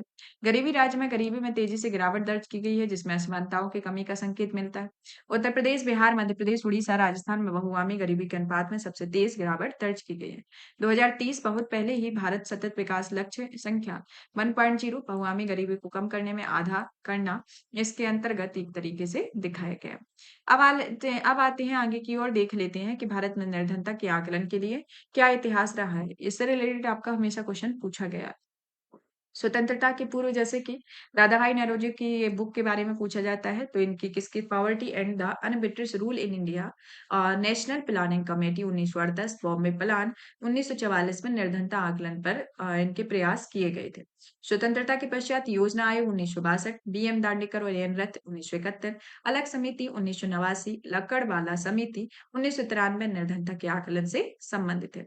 2000 के बाद तेंदुलकर समिति 2009 में इस में गरीबी के आकलन की पद्धति की समीक्षा करने के लिए गठित की गई थी और इस समिति में 2011 से 2012 के लिए राष्ट्रीय गरीबी रेखा ग्रामीण क्षेत्रों में 816 रुपए प्रति व्यक्ति प्रति माह है, शहरी क्षेत्र के लिए 1000 रुपए प्रति माह है निर्धारित की गई थी, जिसमें कुछ अनुशंसाएं थी। जैसे कि अनुशंसाओं के बारे में जान लेते हैं। कैलोरी मापदंडों के आधार पर गरीबी रेखा का निर्धारण नहीं करना। ग्रामीण और शहरी क्षेत्रों में दो अलग अलग गरीबी रेखा के बास्केट की बजाय ग्रामीण और शहरी क्षेत्रों में दोनों में एक समान अखिल भारतीय शहरी गरीबी रेखा बास्केट को अपनाया जाना। और आप आते हैं रंगराजन समिति के बारे में, जो कि 2014 में आई थी, जिसमें इस समिति ने सिफारिशों की व्यापक आलोचना को देखते हुए समिति का गठन किया और फिर से अलग अलग अखिल भारतीय ग्रामीण और शहरी गरीबी रेखा बास्केट को अपनाया, जिसके आधार पर राज्य स्तरीय गरीबी और शहरी के अनुमान लगाया गया और सरकार ने रंगराजन समिति पर कोई निर्णय नहीं दिया। तो इस तरीके से देखा जाए तो ये गरीबी से रिलेटेड जो आकलन स्वतंत्रता के पूर्व, स्वतंत्रता के पश्चात, 2000 के बाद कौन-कौन से आकलन किए गए, इनके बारे में बताया गया। अभी प्रेजेंट में पॉवर्टी से रिलेटेड रिपोर्ट जारी की गई, जिसके अंतर्गत आपने महत्वपूर्ण डेटा को भी जाना। अब आते हैं नेक्स्ट टॉपिक की ओर। नेक्स्ट टॉपिक के अंतर्गत आता है वैश्विक नवाचार सूचकांक 2024 और सामाजिक उद्यमिता के बारे में। Global innovative index 2024 and social entrepreneurship के बारे में। हाल ही में विश्व बौद्धिक संपदा संगठन, कार्नेल यूनिवर्सिटी और इनसी बिजनेस स्कूल ने संयुक्त रूप से वैश्विक नवाचार सूचकांक 2024 जारी किया है। इस सूचकांक के मुख्य बिंदुओं में देखा जाए तो इसकी थीम सामाजिक उद्यमिता के वादे को साकार करना, नवाचार यानी इनोवेशन को मापने वाली मानदंड इसमें शामिल है, जैसे संस्थान, मानव पूंजी, अनुसंधान, अवसंरचना, ऋण या क्रेडिट, निवेश, लिंकेज, रचनात्मकता, ज्ञान की प्राप्ति और प्रसार, रचनात्मक आउटपुट आस में शामिल है। शीर्ष रैंकिंग में पिछले वर्ष की तरह ही इस वर्ष में स्विट्जरलैंड प्रथम स्थान पर है, इसके बाद स्वीडन, संयुक्त राज्य अमेरिका, सिंगापुर का स्थान आता है। भारत की स्थिति देखा जाए तो इसमें 133 अर्थव्यवस्थाओं में 39वें स्थान पर है और भारत 2023 में 40वें स्थान पर है। तो एक रैंक का सुधार हुआ है। भारत की रैंकिंग 38.3% है और इसमें देखा जाए तो बेंगलुरु, दिल्ली, चेन्नई, मुंबई विज्ञान एवं प्रौद्योगिकी के शीर्ष 100 क्लस्टर्स में शामिल है। तो इसके निम्न पॉइंट होते हैं। अब आते हैं नेक्स्ट की ओर। नेक्स्ट के अंतर्गत देखा जाए तो इसमें सामाजिक उद्यमिता को बढ़ावा देने के लिए भारत के द्वारा कुछ पहले स्टार्ट की गई। जैसे कि सामाजिक उद्यमिता से रिलेटेड आपसे क्वेश्चन पूछ लिया जाए कि सामाजिक उद्यमिता को बढ़ावा देने के लिए भारत के द्वारा पहले शुरू की गई है, तो आपको ये 4-5 पहल के नाम दे दे, तो आपको इसमें से ये बताना पड़े कि पहला है, दूसरा है, तीसरा है, या कौन सा है, कौन सा नहीं है। तो इस तरीके का आपका ये पूछ लिया जाता है। तो अनुसंधान एवं नवाचार को बढ़ावा देने के लिए भारतीय स्टार्टअप और एमएसएमई की प्रतिस्पर्धात्मक बढ़ाने के लिए निम्नलिखित शुरुआत की गई है, जैसे कि अटल इनोवेशन मिशन, नवाचार, ग्रामीण उद्योग उद्यमिता को बढ़ावा देने के लिए योजना, आत्मनिर्भर भारत कार्यक्रम, राइज एनेक आता है। कॉर्पोरेट सामाजिक उत्तरदायित्व कंपनी अधिनियम 2013 के तहत कुछ कंपनियों में सामाजिक कल्याण गतिविधियों हेतु सीएसआर परियोजना शुरू करने का अनिवार्य कर दिया है। सोशल स्टॉक एक्सचेंज, जिसका उद्देश्य सामाजिक उद्यमों को सामने लाने और वित्तीय स्रोत प्राप्त करने में मदद करता है। सोशल इम्पैक्ट बॉन्ड, जो कि एक तरीके से नवीन वित्तीय साधन है जो निवेशकों को सामाजिक पर्यावरणीय परिवर्तन लाने वाले परियोजनाओं में निवेश करने का अवसर प्रदान करती है। जैसे उदाहरण के लिए green bond, social bond, sustainability bond, skill impact bond आदि आते हैं। उदाहरण के तौर पर आता है special window for affordable and mid income housing निवेश फंड, भारत का सबसे बड़ा सोशल इम्पैक्ट बॉन्ड है। सामाजिक नवाचार कार्यक्रम, जो कि एक तरीके से नेस्कॉम फाउंडेशन द्वारा शुरू किया गया एक टेक फॉर गुड पहल है, और यह सभी के लिए समावेशन को बढ़ावा देती है, और यह युवा सामाजिक इनोवेटर को आदि आइडिया को वास्तविकता में बदलने का एक प्लेटफॉर्म प्रदान करती है। इसके अंतर्गत आते हैं। अब आज जान लेते हैं विश्व बौद्धिक संपदा संगठन के बारे में, जो कि इसमें उल्लेख किया गया है। तो विश्व बौद्धिक संपदा संगठन जो है, एक तरीके से इसका मुख्यालय जेनेवा स्विट्जरलैंड में है। इसकी उत्पत्ति 1967 में संयुक्त राष्ट्र विशेष एजेंसी के तौर पर की गई, और यह ऐसी संतुलित, सुलभ और अंतर्राष्ट्रीय बौद्धिक संपदा प्रणाली विकसित करना है जो रचनात्मकता को पुरस्कृत करती है, नवाचार को बढ़ावा देती है और आर्थिक विकास में योगदान देती है। इसमें सदस्य में 193 सदस्य देश शामिल हैं, जिसमें भारत सहित इसमें टोटल 1975 में सदस्य देश है। कार्य इसका संतुलित अंतर्राष्ट्रीय बौद्धिक संपदा नियमों को दिशा निर्देश नीतिगत फ्रेमवर्क के रूप में कार्य करना है। प्रमुख संदेश, जैसे कि औद्योगिक संपदा के संरक्षण के लिए पेरिस कन्वेंशन, साहित्यिक कलात्मक संरचनाओं के संरक्षण के लिए बर्न कन्वेंशन, पेटेंट सहयोग संधि, बौद्धिक संपदा, आनुवंशिक संसाधन संबंधित पारंपरिक ज्ञान पर संधि होती है। अब आता है राष्ट्रीय खाद्य तेल मिशन तिलहन के बारे में। केंद्रीय मंत्रिमंडल ने 2024-25 से 2030-31 तक 7 साल की अवधि के लिए राष्ट्रीय तेल मिशन तिलहन को मंजूरी दी हुई है। 2030-31 के लिए मिशन, जैसे कि प्राथमिक तिलहन उत्पादन में 2022-23 में 39 मिलियन टन से बढ़ाकर 69.7 मिलियन टन कर दिया है। और इसके अंतर्गत देखा जाए तो इसमें फोकस क्षेत्र, जैसे कि रेपसीड, सरसों, मूंगफली, सोयाबीन, सूरजमुखी तिल जैसी प्राथमिक तिलहन फसलों का उत्पादन बढ़ाना, कपास के बीज, चावल की भूसी और वनस्पतियों से प्राप्त तेलों में द्वितीयक क्षेत्रों में तेल प्राप्ति की दक्षता को बढ़ावा देना है। योजना की मुख्य विशेषताएं, जैसे कि seed authenticity, traceability, holistic inventory यानी कि सारथी पोर्टल है, या समय पर बीजों की उपलब्धता सुनिश्चित करने के लिए ऑनलाइन फाइबर से रोलिंग सीड प्लान होता है, इसके अंतर्गत आता है। आते हैं हम नेक्स्ट इसके बारे में एक डेटा बैंक को जान लेते हैं कि भारत में खाद्य तेल क्षेत्र के बारे में, कि भारत वैश्विक खाद्य और वनस्पति तेल क्षेत्रक बाजार के मामले में संयुक्त राज्य अमेरिका, चीन, ब्राजील के बाद भारत चौथे स्थान पर है। भारत में वैश्विक तेल उत्पादन में 15 से 20% क्षेत्र मौजूद है। विश्व का 6 से 7% वनस्पति तेल का उत्पादन होता है, और विश्व का 9 से 10% खाद्य तेल खपत होती है। विश्व में भारत वनस्पति तेलों का सबसे बड़ा आयातक देश है, और इसमें चीन और संयुक्त राज्य अमेरिका का स्थान है। और भारत ने आयातित वनस्पति तेलों में पाम ऑयल योगदान 69% और इसके बाद सोयाबीन 23% और सूरजमुखी 16% रहा है, तो इसके अंतर्गत आता है। खाद्य तेल के लिए उठाए गए कदम, जैसे कि राष्ट्रीय खाद्य सुरक्षा मिशन, जिसमें तिलहन और आयाम फॉर्म, जो कि 2019 18-19 में शुरू किया गया है, बीज घटकों, ब्रीडिंग, उत्पादन वितरण, उत्पादन इनपुट्स, प्रौद्योगिकी हस्तांतरण पर केंद्रित है। राष्ट्रीय खाद्य तेल मिशन, जिसमें आयल फॉर्म 2021-22 में शुरू किया गया है, इसका उद्देश्य 2025-26 तक ऑयल पाम कृषि क्षेत्र को 3.70 लाख हेक्टेयर से 10 लाख हेक्टेयर तक करना, पूर्वोत्तर राज्यों और अंडमान निकोबार द्वीप समूह में खाद्य तेल की खेती को बढ़ावा देने पर ध्यान केंद्रित करता है। प्रधानमंत्री अन्नदाता आय संरक्षण अभियान, जो कि पीएम आशा, जो सुनिश्चित करता है कि तिलहन की खेती करने वाले किसानों को मूल्य समर्थन योजना, भावांतर भुगतान योजना के माध्यम से एनएफसी प्रदान किए जाए। राष्ट्रीय कृषि विस्तार योजना रफ्तार, जो कि इस तिलहन से जुड़े फसल उत्पादन से संबंधित गतिविधियों के लिए प्रावधान इसमें शामिल है। अब आते हैं नेक्स्ट टॉपिक की ओर, जिम्मेदार पूंजीवाद, जो कि संक्षिप्त सुर्खियों में कि केंद्रीय वित्त मंत्री ने बड़ी अर्थव्यवस्था के लिए जिम्मेदार पूंजीवाद की आवश्यकता को रेखांकित किया है, जो एक तरीके से वित्त मंत्री ने मैक्सिको में टेक लीडर्स राउंड टेप को संबोधित करते हुए जिम्मेदार पूंजीवाद की आवश्यकता पर जोर दिया हुआ है। जिम्मेदार पूंजीवाद आखिर होते क्या है? एक तरीके से आर्थिक अप्रोच है जो नैतिक मूल्यों में व्यवसायिक गतिविधियों में एकीकृत करती हैं, और इसके अंतर्गत नैतिक व्यवसायिक गतिविधियां सामाजिक जिम्मेदारी, कॉर्पोरेट गवर्नेंस, उचित मजदूरी और श्रमिक अधिकार, पर्यावरणीय संधारणीयता इसके अंतर्गत आती है। अब आते हैं नेक्स्ट टॉपिक की ओर कि वित्त वर्ष 2022-23 में उद्योगों का वार्षिक सर्वेक्षण किया गया है। Annual survey of industries for financial year 2022-23 सांख्यिकी एवं कार्यक्रम कार्यान्वयन मंत्रालय द्वारा वित्त वर्ष 2022-23 के लिए उद्योगों को वार्षिक सर्वेक्षण जारी किया गया। यह प्रमुख आर्थिक संकेतकों के संदर्भ में विनिर्माण उद्योग के संगठन, विकास और संरचना के परिवर्तन में गतिशीलता के बारे में जानकारी प्रदान करता है। यह सकल मूल्य वर्धित, जिसमें 2021-22 में 2022-23 की कीमतों में 7.3% की वृद्धि दर्ज हुई है। इसमें महाराष्ट्र पहले स्थान पर, दूसरे स्थान पर गुजरात आता है। इसमें सकल मूल्य वर्धित के बारे में इसमें आउटपुट पुट जो है उत्पादन के मूल्य से मध्यवर्ती उपभोग के मूल्य को घटाकर परिभाषित किया गया है, जिसमें व्यक्तिगत उत्पाद, उद्योग या क्षेत्रक में जीडीपी योगदान की माप है। जीबीए सकल उत्पादन माइनस मध्यवर्ती उपभोग होता है। निवल मूल्य वर्धित के बारे में जीबीए पूंजी में मूल्य ह्रास हासिल है। सांख्यिकी राष्ट्रीय सांख्यिकी कार्यालय सकल मूल्य वर्धित द्वारा मापे गए आउटपुट में त्रैमासिक और वार्षिक दोनों प्रकार के अनुमान इसके अंतर्गत प्रदान होते हैं। उद्योगों का वार्षिक सर्वेक्षण के बारे में जान लेते हैं कि यह सर्वेक्षण जो है सांख्यिकी संग्रह अधिनियम 2008 के द्वारा संचालित किया जाता है। यह जो अधिनियम है एक तरीके से इसमें जम्मू कश्मीर को बाहर रखा गया और ऐसा सर्वेक्षण जम्मू कश्मीर सांख्यिकी अधिनियम 2010 के तहत इसे संचालित किया गया। नेक्स्ट आते हैं इनपुट टैक्स क्रेडिट के बारे में कि हाल ही में सुप्रीम कोर्ट ने निर्माण क्षेत्र में इनपुट टैक्स क्रेडिट पात्रता के दोहरे परीक्षण या कार्य क्षमता या अनिवार्यता को निर्धारित किया है। यह किराए कोई भवन किराए या पट्टी जैसी सेवाएं प्रदान करने के लिए आवश्यक और उसे संयंत्र माना जाता है। इनपुट टैक्स एक तरीके से वस्तु एवं सेवा की प्रमुख विशेषताओं में से एक है कैस्केडिंग टैक्स यानी कि कर पर कर से बचने के लिए एक तंत्र के रूप में कार्य करता है। निर्यातित उत्पादों पर शुल्क या करों में छूट योजना जो कि सरकार ने इसमें आरओडीटीईपी के स्कीम के अंतर्गत आता है या डोमेस्टिक टैरिफ एरिया इकाइयों के लिए योजना के 30 सितंबर 2025 में एक वर्ष के लिए बढ़ाया गया है। यह प्राधिकरण धारकों निर्यातकों इकाइयों और विशेष आर्थिक क्षेत्र की इकाई के रूप में इस वर्ष के रूप में लागू होगी और नई दरों में अंतर्गत देखा जाए तो 10 अक्टूबर 2024 को यह लागू होंगी। यह योजना जो है एक तरीके से वाणिज्य और उद्योग मंत्रालय के द्वारा 2021 में शुरू किया गया था और इसके अंतर्गत उन निर्यातकों को संबद्ध शुल्क या करों से प्राप्त राशि वापस कर दी जाती है जिन्होंने अन्य योजनाओं से तहत छूट प्राप्त नहीं की हुई है इसके अंतर्गत आता है। नेक्स्ट आता है भारतीय रिजर्व बैंक ने IMI-BOR बेंचमार्क पर समिति की रिपोर्ट जारी की है कि यह जो है हाल ही में आरबीआई ने Mumbai interbank out right rate benchmark गठित करने की रिपोर्ट जारी की है। यह घटना पद्धति और महत्वपूर्ण बदलावों की सिफारिश करती है। एक तरीके से डेरिवेटिव प्रोडक्ट के लिए एक नया सुरक्षित मुद्रा बाजार बेंचमार्क अपनाने का प्रस्ताव है। माइबर जो है एक ब्याज दर बेंचमार्क है जो कि ब्याज दर पर कोई बैंक भारतीय इंटरबैंक बाजार में किसी अन्य बैंक से बिना कॉलरेटेड या जमानत के धन उधार लेता हुआ पहली बार 1998 में नेशनल स्टॉक एक्सचेंज ने से शुरू किया हुआ है।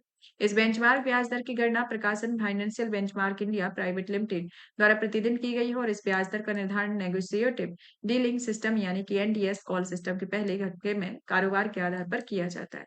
तो इसके अंतर्गत आता है कॉल मनी मार्केट और ट्राई पार्टी की रेपो के बारे में कि कॉल मनी मार्केट जो है एक प्रकार से वित्तीय बाजार है जो वित्तीय संस्थान और बैंक अल्पकालिक जरूरतों के लिए धन उधार देते हैं। राइट पार्टी रेपो जो एक तरीके से एक रेपो यानी कि रिप चेंज एग्रीमेंट अनुबंध है जिसमें तीसरी संस्था रेपो लेनदेन के दो पक्षों के बीच मध्यस्थ के रूप में कार्य करती है और ये तीसरी संस्था लेनदेन की पूरी अवधि के दौरान कोलेट्रल का चयन भुगतान निपटान कस्टडी और प्रबंधन जैसी सेवाएं प्रदान करती है। नेक्स्ट आते हैं मौद्रिक नीति संचरण पर आरबीआई के अध्ययन के बारे में कि अब इस अध्ययन को जानने के पहले मौद्रिक नीति समिति के बारे में जान लेते हैं क्योंकि इससे रिलेटेड आपके क्वेश्चन आते हैं। मौद्रिक नीति समिति जो है वह केंद्र सरकार द्वारा गठित की जाती है। इसका उद्देश्य मुद्रास्फीति लक्ष्यों को प्राप्त करने के लिए रेपो रेट जैसी नीतिगत दरें निर्धारित करना है। इसकी संरचना जो है एक तरीके से इसमें 6 सदस्यीय समिति है। इसमें 3 सदस्य आरबीआई के और 3 सदस्य केंद्र सरकार द्वारा नामित होते हैं। आरबीआई में इसके 3 सदस्य हैं। आरबीआई गवर्नर समिति के पदेन अध्यक्ष होते हैं और आरबीआई के एक डिप्टी गवर्नर यानी कि पदेन सदस्य और आरबीआई के केंद्रीय बोर्ड द्वारा नामित आरबीआई का एक अधिकारी यानी पदेन सदस्य होता है।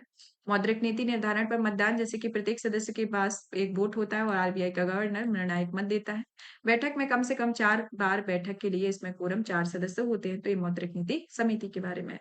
मौद्रिक नीति समिति से रिलेटेड श्रम बाजारों पर अध्ययन किया गया है। इस अध्ययन में मुद्रास्फीति की स्थिरता और मौद्रिक नीति पर श्रम बाजारों की अनौपचारिकता के प्रभाव का विश्लेषण किया गया और मौद्रिक नीति संचरण पर नई अंतर्दृष्टि प्राप्त होती है। और यह नीति जो है वह किसी देश में केंद्रीय बैंक के पास उपलब्ध कार्यवाही का एक समूह है जिसके जरिए भारत में आरबीआई ने जैसे केंद्रीय बैंक मुद्रा आपूर्ति को समायोजित करके सतत आर्थिक समृद्धि और मूल्य स्थिरता बनाने का प्रयास किया गया। मौद्रिक स्थिति की वैधानिक स्थिति देखी जाए तो इसे आरबीआई अधिनियम 1934 के तहत संशोधन 2016 में संशोधन द्वारा आरबीआई की मौद्रिक नीति वैधानिक आधार प्रदान किया गया है। इसके अंतर्गत आता है। नेक्स्ट आता है कि भारत का विदेशी मुद्रा भंडार 700 अरब डॉलर के पार कर गया है। इसके बारे में कि भारत अब दुनिया का चौथा देश है जिसने 700 अरब डॉलर 800 बिलियन डॉलर से अधिक का विदेशी मुद्रा भंडार है और यह मुद्रा भंडार जो है वह प्रथम देश चीन देश हो जिसमें चीन, जापान, स्विट्जरलैंड और भारत का विदेशी मुद्रा भंडार 11.9 महीने के आयात को कवर करता है और 6 महीने के आयात को कवर करने वाले सामान्य मानदंडों से काफी अधिक है। विदेशी मुद्रा भंडार के बारे में जो कि केंद्रीय बैंक द्वारा धारित विविध परिसंपत्तियां होती है और भारत ने 1934 में भारतीय रिजर्व बैंक अधिनियम के तहत आरबीआई को विदेशी मुद्रा भंडार के संरक्षक के रूप में कार्य करने और निर्धारित उद्देश्यों के अंतर्गत विदेशी मुद्रा भंडार के प्रबंधन के लिए जिम्मेदारी सौंपी हुई है।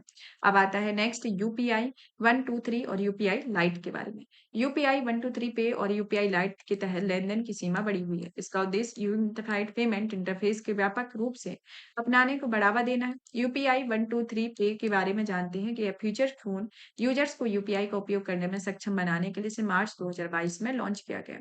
यह 12 भाषाओं में उपलब्ध है। प्रौद्योगिकी विकल्पों में आईवीआर नंबर, ऐप कार्यक्षमता, मिस्ड कॉल और प्रोक्सिमिटी साउंड बेस्ड पेमेंट शामिल है। इसमें आरबीआई ने प्रति लेनदेन सीमा को 5,000 रुपए से बढ़ाकर 10,000 रुपए कर दिया गया। यूपीआई लाइट जो है एक तरीके से यूजर्स को यूपीआई पिन दर्ज किए बिना कम राशि के लेनदेन कर सकते हैं और यूपीआई प्रति लेनदेन 500 रुपए से बढ़ाकर 1,000 रुपए और समग्र वॉलेट सीमा को 2,000 रुपए से बढ़ाकर 5,000 रुपए कर दिया गया है। बात है केयरएज ने अपनी पहली सॉवरेन क्रेडिट रेटिंग जारी की है कि केयरएज ने 39 वैश्विक संस्थानों को कवर करने के लिए सॉवरेन रेटिंग पर अपनी पहली रिपोर्ट जारी की है। भारत की ऐसी पहली क्रेडिट रेटिंग है जिसमें सॉवरेन रेटिंग सहित वैश्विक स्तर की रेटिंग क्षेत्र में प्रवेश किया है और एक तरीके से जर्मनी, नीदरलैंड, सिंगापुर, स्वीडन ने ए प्लस को रेटिंग दी है और भारत ने बी प्लस रेटिंग दी गई है और एक तरीके से भारत में महामारी की लचीली रिकवरी और संरचना में निवेश के चलते दी गई। सोवरेन क्रेडिट रेटिंग की जो एक तरीके से है ऐसे में किसी संस्था की वित्तीय प्रतिबद्धताओं को पूरा करने और उनके सापेक्ष क्षमता यानी ऋण जोखिम में उधारदाता कर्ता की सापेक्ष उधार पात्रता में क्रेडिट रेटिंग एजेंसी द्वारा जाहिर की गई राय होती है। ऐसे भी घरेलू क्रेडिट एजेंसियां जिसमें क्रिसिल, आईसीआरए, केयर आदि का विनिमय किया जाता है और ये रेटिंग एजेंसियां किसी देश या संप्रभु संस्था के ऋण या उस पर ब्याज चुकाने के दायित्व के समय को पूरा करने का आकलन होती हैं। अब आता है कि वर्तमान में क्रेडिट रेटिंग पर एस&पी, मूडीज और फिच रेट जैसी एजेंसियों का वर्चस्व एजेंसियां संयुक्त राज्य अमेरिका में स्थित हैं इसके अंतर्गत आता है। नेक्स्ट आता है ग्लोबल फैमिली फार्मिंग फोरम के शुभारंभ के बारे में कि खाद्य एवं कृषि संगठन के ग्लोबल फूड फोरम में ग्लोबल फैमिली फार्मिंग फोरम का शुभारंभ किया है। यह फोरम जो है एक तरीके से संधारणीय कृषि खाद्य प्रणालियों के निर्माण, जलवायु संकट के प्रभाव से निपटने के लिए फैमिली फार्मिंग करने वाले किसानों की आवश्यकता की भूमिका सराहते हैं। फैमिली फार्मिंग के बारे में जो एक तरीके से कृषि, वानिकी, मत्स्य पालन, पशुपालन, जलीय कृषि उत्पादन को संगठित करने का साधन है और इसका प्रबंधन संचालन किसी परिवार द्वारा किया जाता है और इसमें मुख्य रूप से महिलाओं और पुरुषों दोनों की पारिश्रमिक श्रम पर निर्भर करता है। इसका महाउद्देश्य खाद्य सुरक्षा के तौर पर विश्व भर में 550 मिलियन से अधिक फार्म इसमें संलग्न होते हैं इसके अंतर्गत आता है। अब अन्य संबंधित सुर्खियां जैसे कि ग्लोबल फूड फोरम आयोजन के बारे में कि यह खाद्य एवं कृषि संगठन और कृषि में जल की कमी के लिए वैश्विक फ्रेमवर्क में कृषि में जल की कमी को रोम घोषणा पत्र अपनाया गया। यह बॉस चेक पहल के बारे में जो कि यह पहल जल की कमी की संबंधी चुनौतियों से निपटने के लिए देश की सहायता करने और 2016 में मराकस में संयुक्त राज्य जलवायु सम्मेलन में शुरू की गई है और इसका उद्देश्य नीतियों, कानूनी संस्थागत ढांचे, वित्त पोषण, पहुंच और जिम्मेदार जल गवर्नेंस के संदर्भ में अधिक राजनीतिक समर्थन जुटाना है। कमिटमेंट टू रिड्यूसिंग इनइक्वालिटी सूचकांक 2024 के बारे में कि इस सूचकांक को ऑक्सफैम डेवलपमेंट फाइनेंस इंटरनेशनल द्वारा जारी किया गया। इस असमानता को कम करने के लिए 164 देशों में क्षेत्रों की प्रतिबद्धता का आकलन किया गया है। यह सतत विकास लक्ष्य 10 के असमानता को कम करने का टारगेट निर्धारित किया गया है। इसमें 3 मापदंडों के आधार पर प्रदर्शन किया गया है जिसमें लोक सेवा व्यय, प्रगतिशील कराधान और श्रम अधिकार एवं मजदूरी होता है। तो इसके अंतर्गत आता है। शीर्ष प्रदर्शनकर्ता में नॉर्वे, कनाडा, ऑस्ट्रेलिया है। सबसे खराब प्रदर्शनकर्ता में दक्षिणी सुडान, नाइजीरिया है। भारत की रैंकिंग में 127 देश हैं जिसमें नेपाल में 115, श्रीलंका में 118 रैंकिंग और अन्य एशियाई देशों में भारत की बेहतर प्रदर्शन किया हुआ है इसके अंतर्गत आता है। अब अखिल भारतीय ग्रामीण वित्तीय समावेशन सर्वेक्षण 2021-22 के बारे में। नाबार्ड ने दूसरा अखिल ग्रामीण वित्तीय समावेशन सर्वेक्षण 2021-22 जारी किया। यह सर्वेक्षण जो है 2016-17 में एक राष्ट्रीय स्तर पर सर्वेक्षण के रूप में शुरू किया गया है। यह ग्रामीण आबादी की आजीविका की स्थिति, वित्तीय समावेशन, ऋण, बीमा, पेंशन आदि सहित के स्तर पर अवलोकन प्रदान करता है। यह सर्वेक्षण जो है 2016-17 से लेकर ग्रामीण विकास में आर्थिक और वित्तीय संकेतकों के बारे में महत्वपूर्ण जानकारी प्रदान करता है। इस सर्वेक्षण के मुख्य बिंदु में आता है कि इसकी औसत मासिक आय 57.6% की इसमें वृद्धि हुई है। इसकी जो परिवारों के उपयोग के लिए बास्केट में खाते का हिस्सा 51% से घटकर 43% हो गया है। ग्रामीण कृषि क्षेत्र में वित्तीय समावेशन के एक प्रमुख साधन के रूप में किसान क्रेडिट कार्ड बहुत प्रभावी हो गया है इसके अंतर्गत आता है। अब नाबार्ड के बारे में जान लेते हैं। नाबार्ड जो है जिसका गठन 20 शिवरावन समिति की सिफारिशों के आधार पर किया गया है।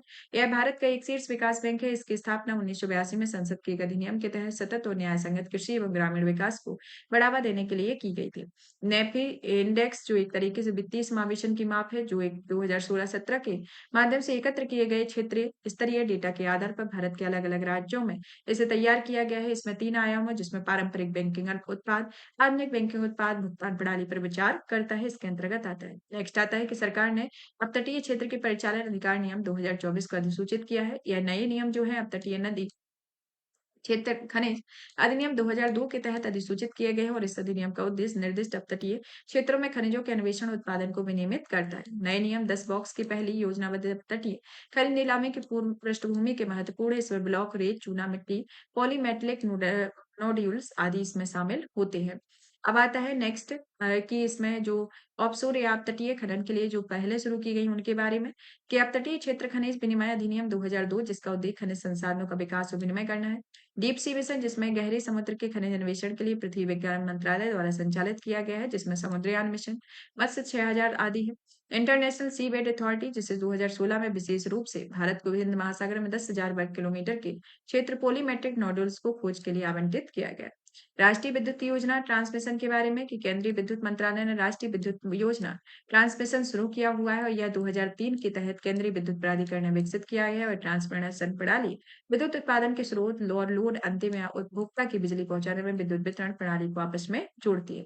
राष्ट्रीय विद्युत योजना की मुख्य विशेषताएं कि इस योजना को 2030 तक 500 गीगावाट और 2032 तक 600 गीगावाट से अधिक की नवीनकरणीय ऊर्जा स्थापित क्षमता का ट्रांसमिशन करने का लक्ष्य निर्धारित किया है। इसका उद्देश्य 2032 पर 458 गीगावाट की अधिकतम मांग को पूरा करना है। ट्रांसमिशन नेटवर्क को 2024 में 4.85 लाख सर्कुलर किलोमीटर से बढ़ाकर 2032 तक 6.48 लाख सर्कुलर किलोमीटर करना है। इसके अंतर्गत आता है। अब आता है केंद्रीय विद्युत प्राधिकरण, जो इसकी स्थापना निरस्त किए जा चुके विद्युत आपूर्ति अधिनियम 1948 के तहत की गई और इस अधिनियम में जल विद्युत अधिनियम 2003 के तहत लाया जाएगा। सीई अध्यक्ष सहित इसमें 14 सदस्य होते हैं। इसमें अधिकतम 8 सदस्य केंद्र सरकार द्वारा नियुक्त वैकल्पिक सदस्य होते हैं। इसका कार्य राष्ट्रीय विद्युत नीति के बारे में केंद्रीय सलाहकार को सलाह देना है। विद्युत संयंत्रों, विद्युत लाइन और ग्रिड कनेक्टिविटी के निर्माण के लिए तकनीकी मानक तय करना होता है। हैंड इन हैंड पहल, जो कि खाद्य एवं कृषि संगठन ने 2024 में हैंड इन हैंड निवेश पहल को शुभारंभ किया है। इसकी शुरुआत 2019 में हुई। यह गरीबी उन्मूलन यानी सतत विकास लक्ष्य 1 को भुखमरियों को कुपोषण समाप्त सतत विकास लक्ष्य 2 असमानताओं को कम करने के लिए सतत विकास लक्ष्य 10 के माध्यम से कृषि खाद्य प्रणालियों में परिवर्तन को गति देने के लिए राष्ट्रीय स्तर पर संचालित महत्वाकांक्षी कार्यक्रमों के कार्यान्वयन का समर्थन करते हैं, जिसमें सदस्य 72 देश है और इसमें भारत इसका सदस्य नहीं है। नेक्स्ट आते हैं राष्ट्रीय कृषि संहिता के बारे में, कि भारतीय मानक ब्यूरो ने राष्ट्रीय भवन संहिता और राष्ट्रीय विद्युत संहिता की तर्ज पर राष्ट्रीय कृषि संहिता बना रहा है। राष्ट्रीय कृषि संहिता के बारे में, इसके 2 भाग हैं। पहले भाग में सभी पहलों के सामान्य सिद्धांत आते हैं। दूसरे भाग के अंतर्गत इसमें देखा जाए तो धान, गेहूं, दलहन के फसल विशिष्ट मानक होते हैं। नेक्स्ट आता है केंद्रीय रेशम बोर्ड के बारे में, कि हाल ही में केंद्रीय रेशम बोर्ड की प्लेटिनम जयंती मनाई गई। यह रेशम बोर्ड जो है 1948 में स्थापित एक वैधानिक निकाय है। यह वस्त्र मंत्रालय के अधीन कार्य किया जाता है। इसका मुख्यालय बेंगलुरु में है और यह भारत में रेशम उत्पादन के बारे में देखा जाए तो भारत विश्व में दूसरा सबसे बड़ा रेशम उत्पादक है और भारत 2023 में वैश्विक उत्पादन में 42% हिस्सा था। कर्नाटक ने कुल रेशम उत्पादन में 32% योगदान दिया है। उसके बाद आंध्र प्रदेश का स्थान आता है और उत्पादित रेशम सहतूत, एरी, तसर, मुगा आता है। हमसफर पॉलिसी के बारे में, केंद्रीय सड़क परिवहन और राजमार्ग मंत्री ने हमसफर पॉलिसी शुरू की है। इस पॉलिसी का उद्देश्य नीति का उद्देश्य यह सुनिश्चित करना है कि यात्रियों को राष्ट्रीय राजमार्गों और एक्सप्रेस वे पर मानकीकृत सुव्यवस्थित और स्वच्छ सुविधाएं प्राप्त हो सके। इसमें नीति के मुख्य लाभ में पंजीकृत सेवा प्रदाता एक्सेस परमिशन के लिए नवीनीकरण छूट प्राप्त कर सके, जिसमें 3 या अधिक से औसत रेटिंग बनाए रखते हैं। इसके अंतर्गत आता है क्रूज भारत मिशन शुरू किया गया है। इसके बारे में, कि इस मिशन को पोत परिवहन जलमार्ग मंत्रालय ने शुरू किया है। यह पहल जो है जिसका उद्देश्य क्रूज पर्यटन को वैश्विक केंद्र बनाना और देश के अग्रणी वैश्विक क्रूज डेस्टिनेशन के रूप में बढ़ावा देना है। इसका उद्देश्य 5 वर्षों के भीतर यानी 2029 तक क्रूज के जरिए यात्रा के लिए लोगों की संख्या को दुगना करना है। इस मिशन के चरणबद्ध तरीके से लागू किया गया है। चरण फर्स्ट जो है 2024-25 में पड़ोसी देशों के साथ क्रूज अलायंस बनाने पर ध्यान केंद्रित करना। चरण सेकंड में 2025-26 में नए क्रूज टर्मिनल डेस्टिनेशन आदि विकसित किए जाएंगे। 2027-29 में भारतीय उपमहाद्वीप में सभी क्रूज सर्किट्स को एकीकृत किया जाएगा। इसके अंतर्गत 5 इसके रणनीतिक स्तंभ में है संधारणीय अवसंरचना पूंजी, तकनीकी आधारित परिचालन, विनियामकी राजकोष और वित्तीय नीति, क्रूज प्रोत्साहन, सर्किट एकीकरण, क्षमता निर्माण व आर्थिक शोध होता है। 3 प्रमुख सेगमेंट है जैसे कि ओशन और हार्बर क्रूज सेगमेंट, नदी और अंतर्देशीय cruise segment, island cruise segment आते हैं। नेक्स्ट आता है जेड मोड प्रोजेक्ट के बारे में, जो एक तरीके से हाल ही में आतंकवादियों ने जम्मू कश्मीर में जेड मोड प्रोजेक्ट स्थल पर हमला किया। यह प्रोजेक्ट जो है 6.4 किलोमीटर लंबी सुरंग है जिसमें 8,500 फीट ऊंचाई पर श्रीनगर सोनमर्ग राजमार्ग पर है। इसका उद्देश्य प्रसिद्ध पर्यटन स्थल पर सोनमर्ग पर हर मौसम में कनेक्टिविटी सुनिश्चित करना है और इसका निर्माण स्थल जेड आकार के सड़क के कारण किया गया है। और यह सुरंग जो है जोजिला सुरंग परियोजना का हिस्सा है और इस सुरंग में वर्ष भर में श्रीनगर में लद्दाख हर मौसम में कनेक्टिविटी प्रदान करती है और यह प्रोजेक्ट श्रीनगर, द्रास, कारगिल और लेह क्षेत्रों को जोड़ता है। इससे सेना को प्रत्येक मौसम में स्थलीय कनेक्टिविटी की सुविधा मिलेगी। इससे सेना की हवाई परिवहन पर निर्भरता कम होगी। तो इस तरीके से देखा जाए तो हम आज इस सेशन को फिनिश करते हैं। नेक्स्ट क्लास में आपके इसके आगे के टॉपिक को कवर किया जाएगा। इसका जो टॉपिक है आप इसको पढ़िएगा और अपनी राय अवश्य दीजिएगा कि इसमें किस तरीके से ये हमारी ये सेशन आपको पसंद आया। आप इस सेशन को ज़्यादा से ज़्यादा शेयर करें, वीडियो को लाइक करें, चैनल को सब्सक्राइब करें। धन्यवाद।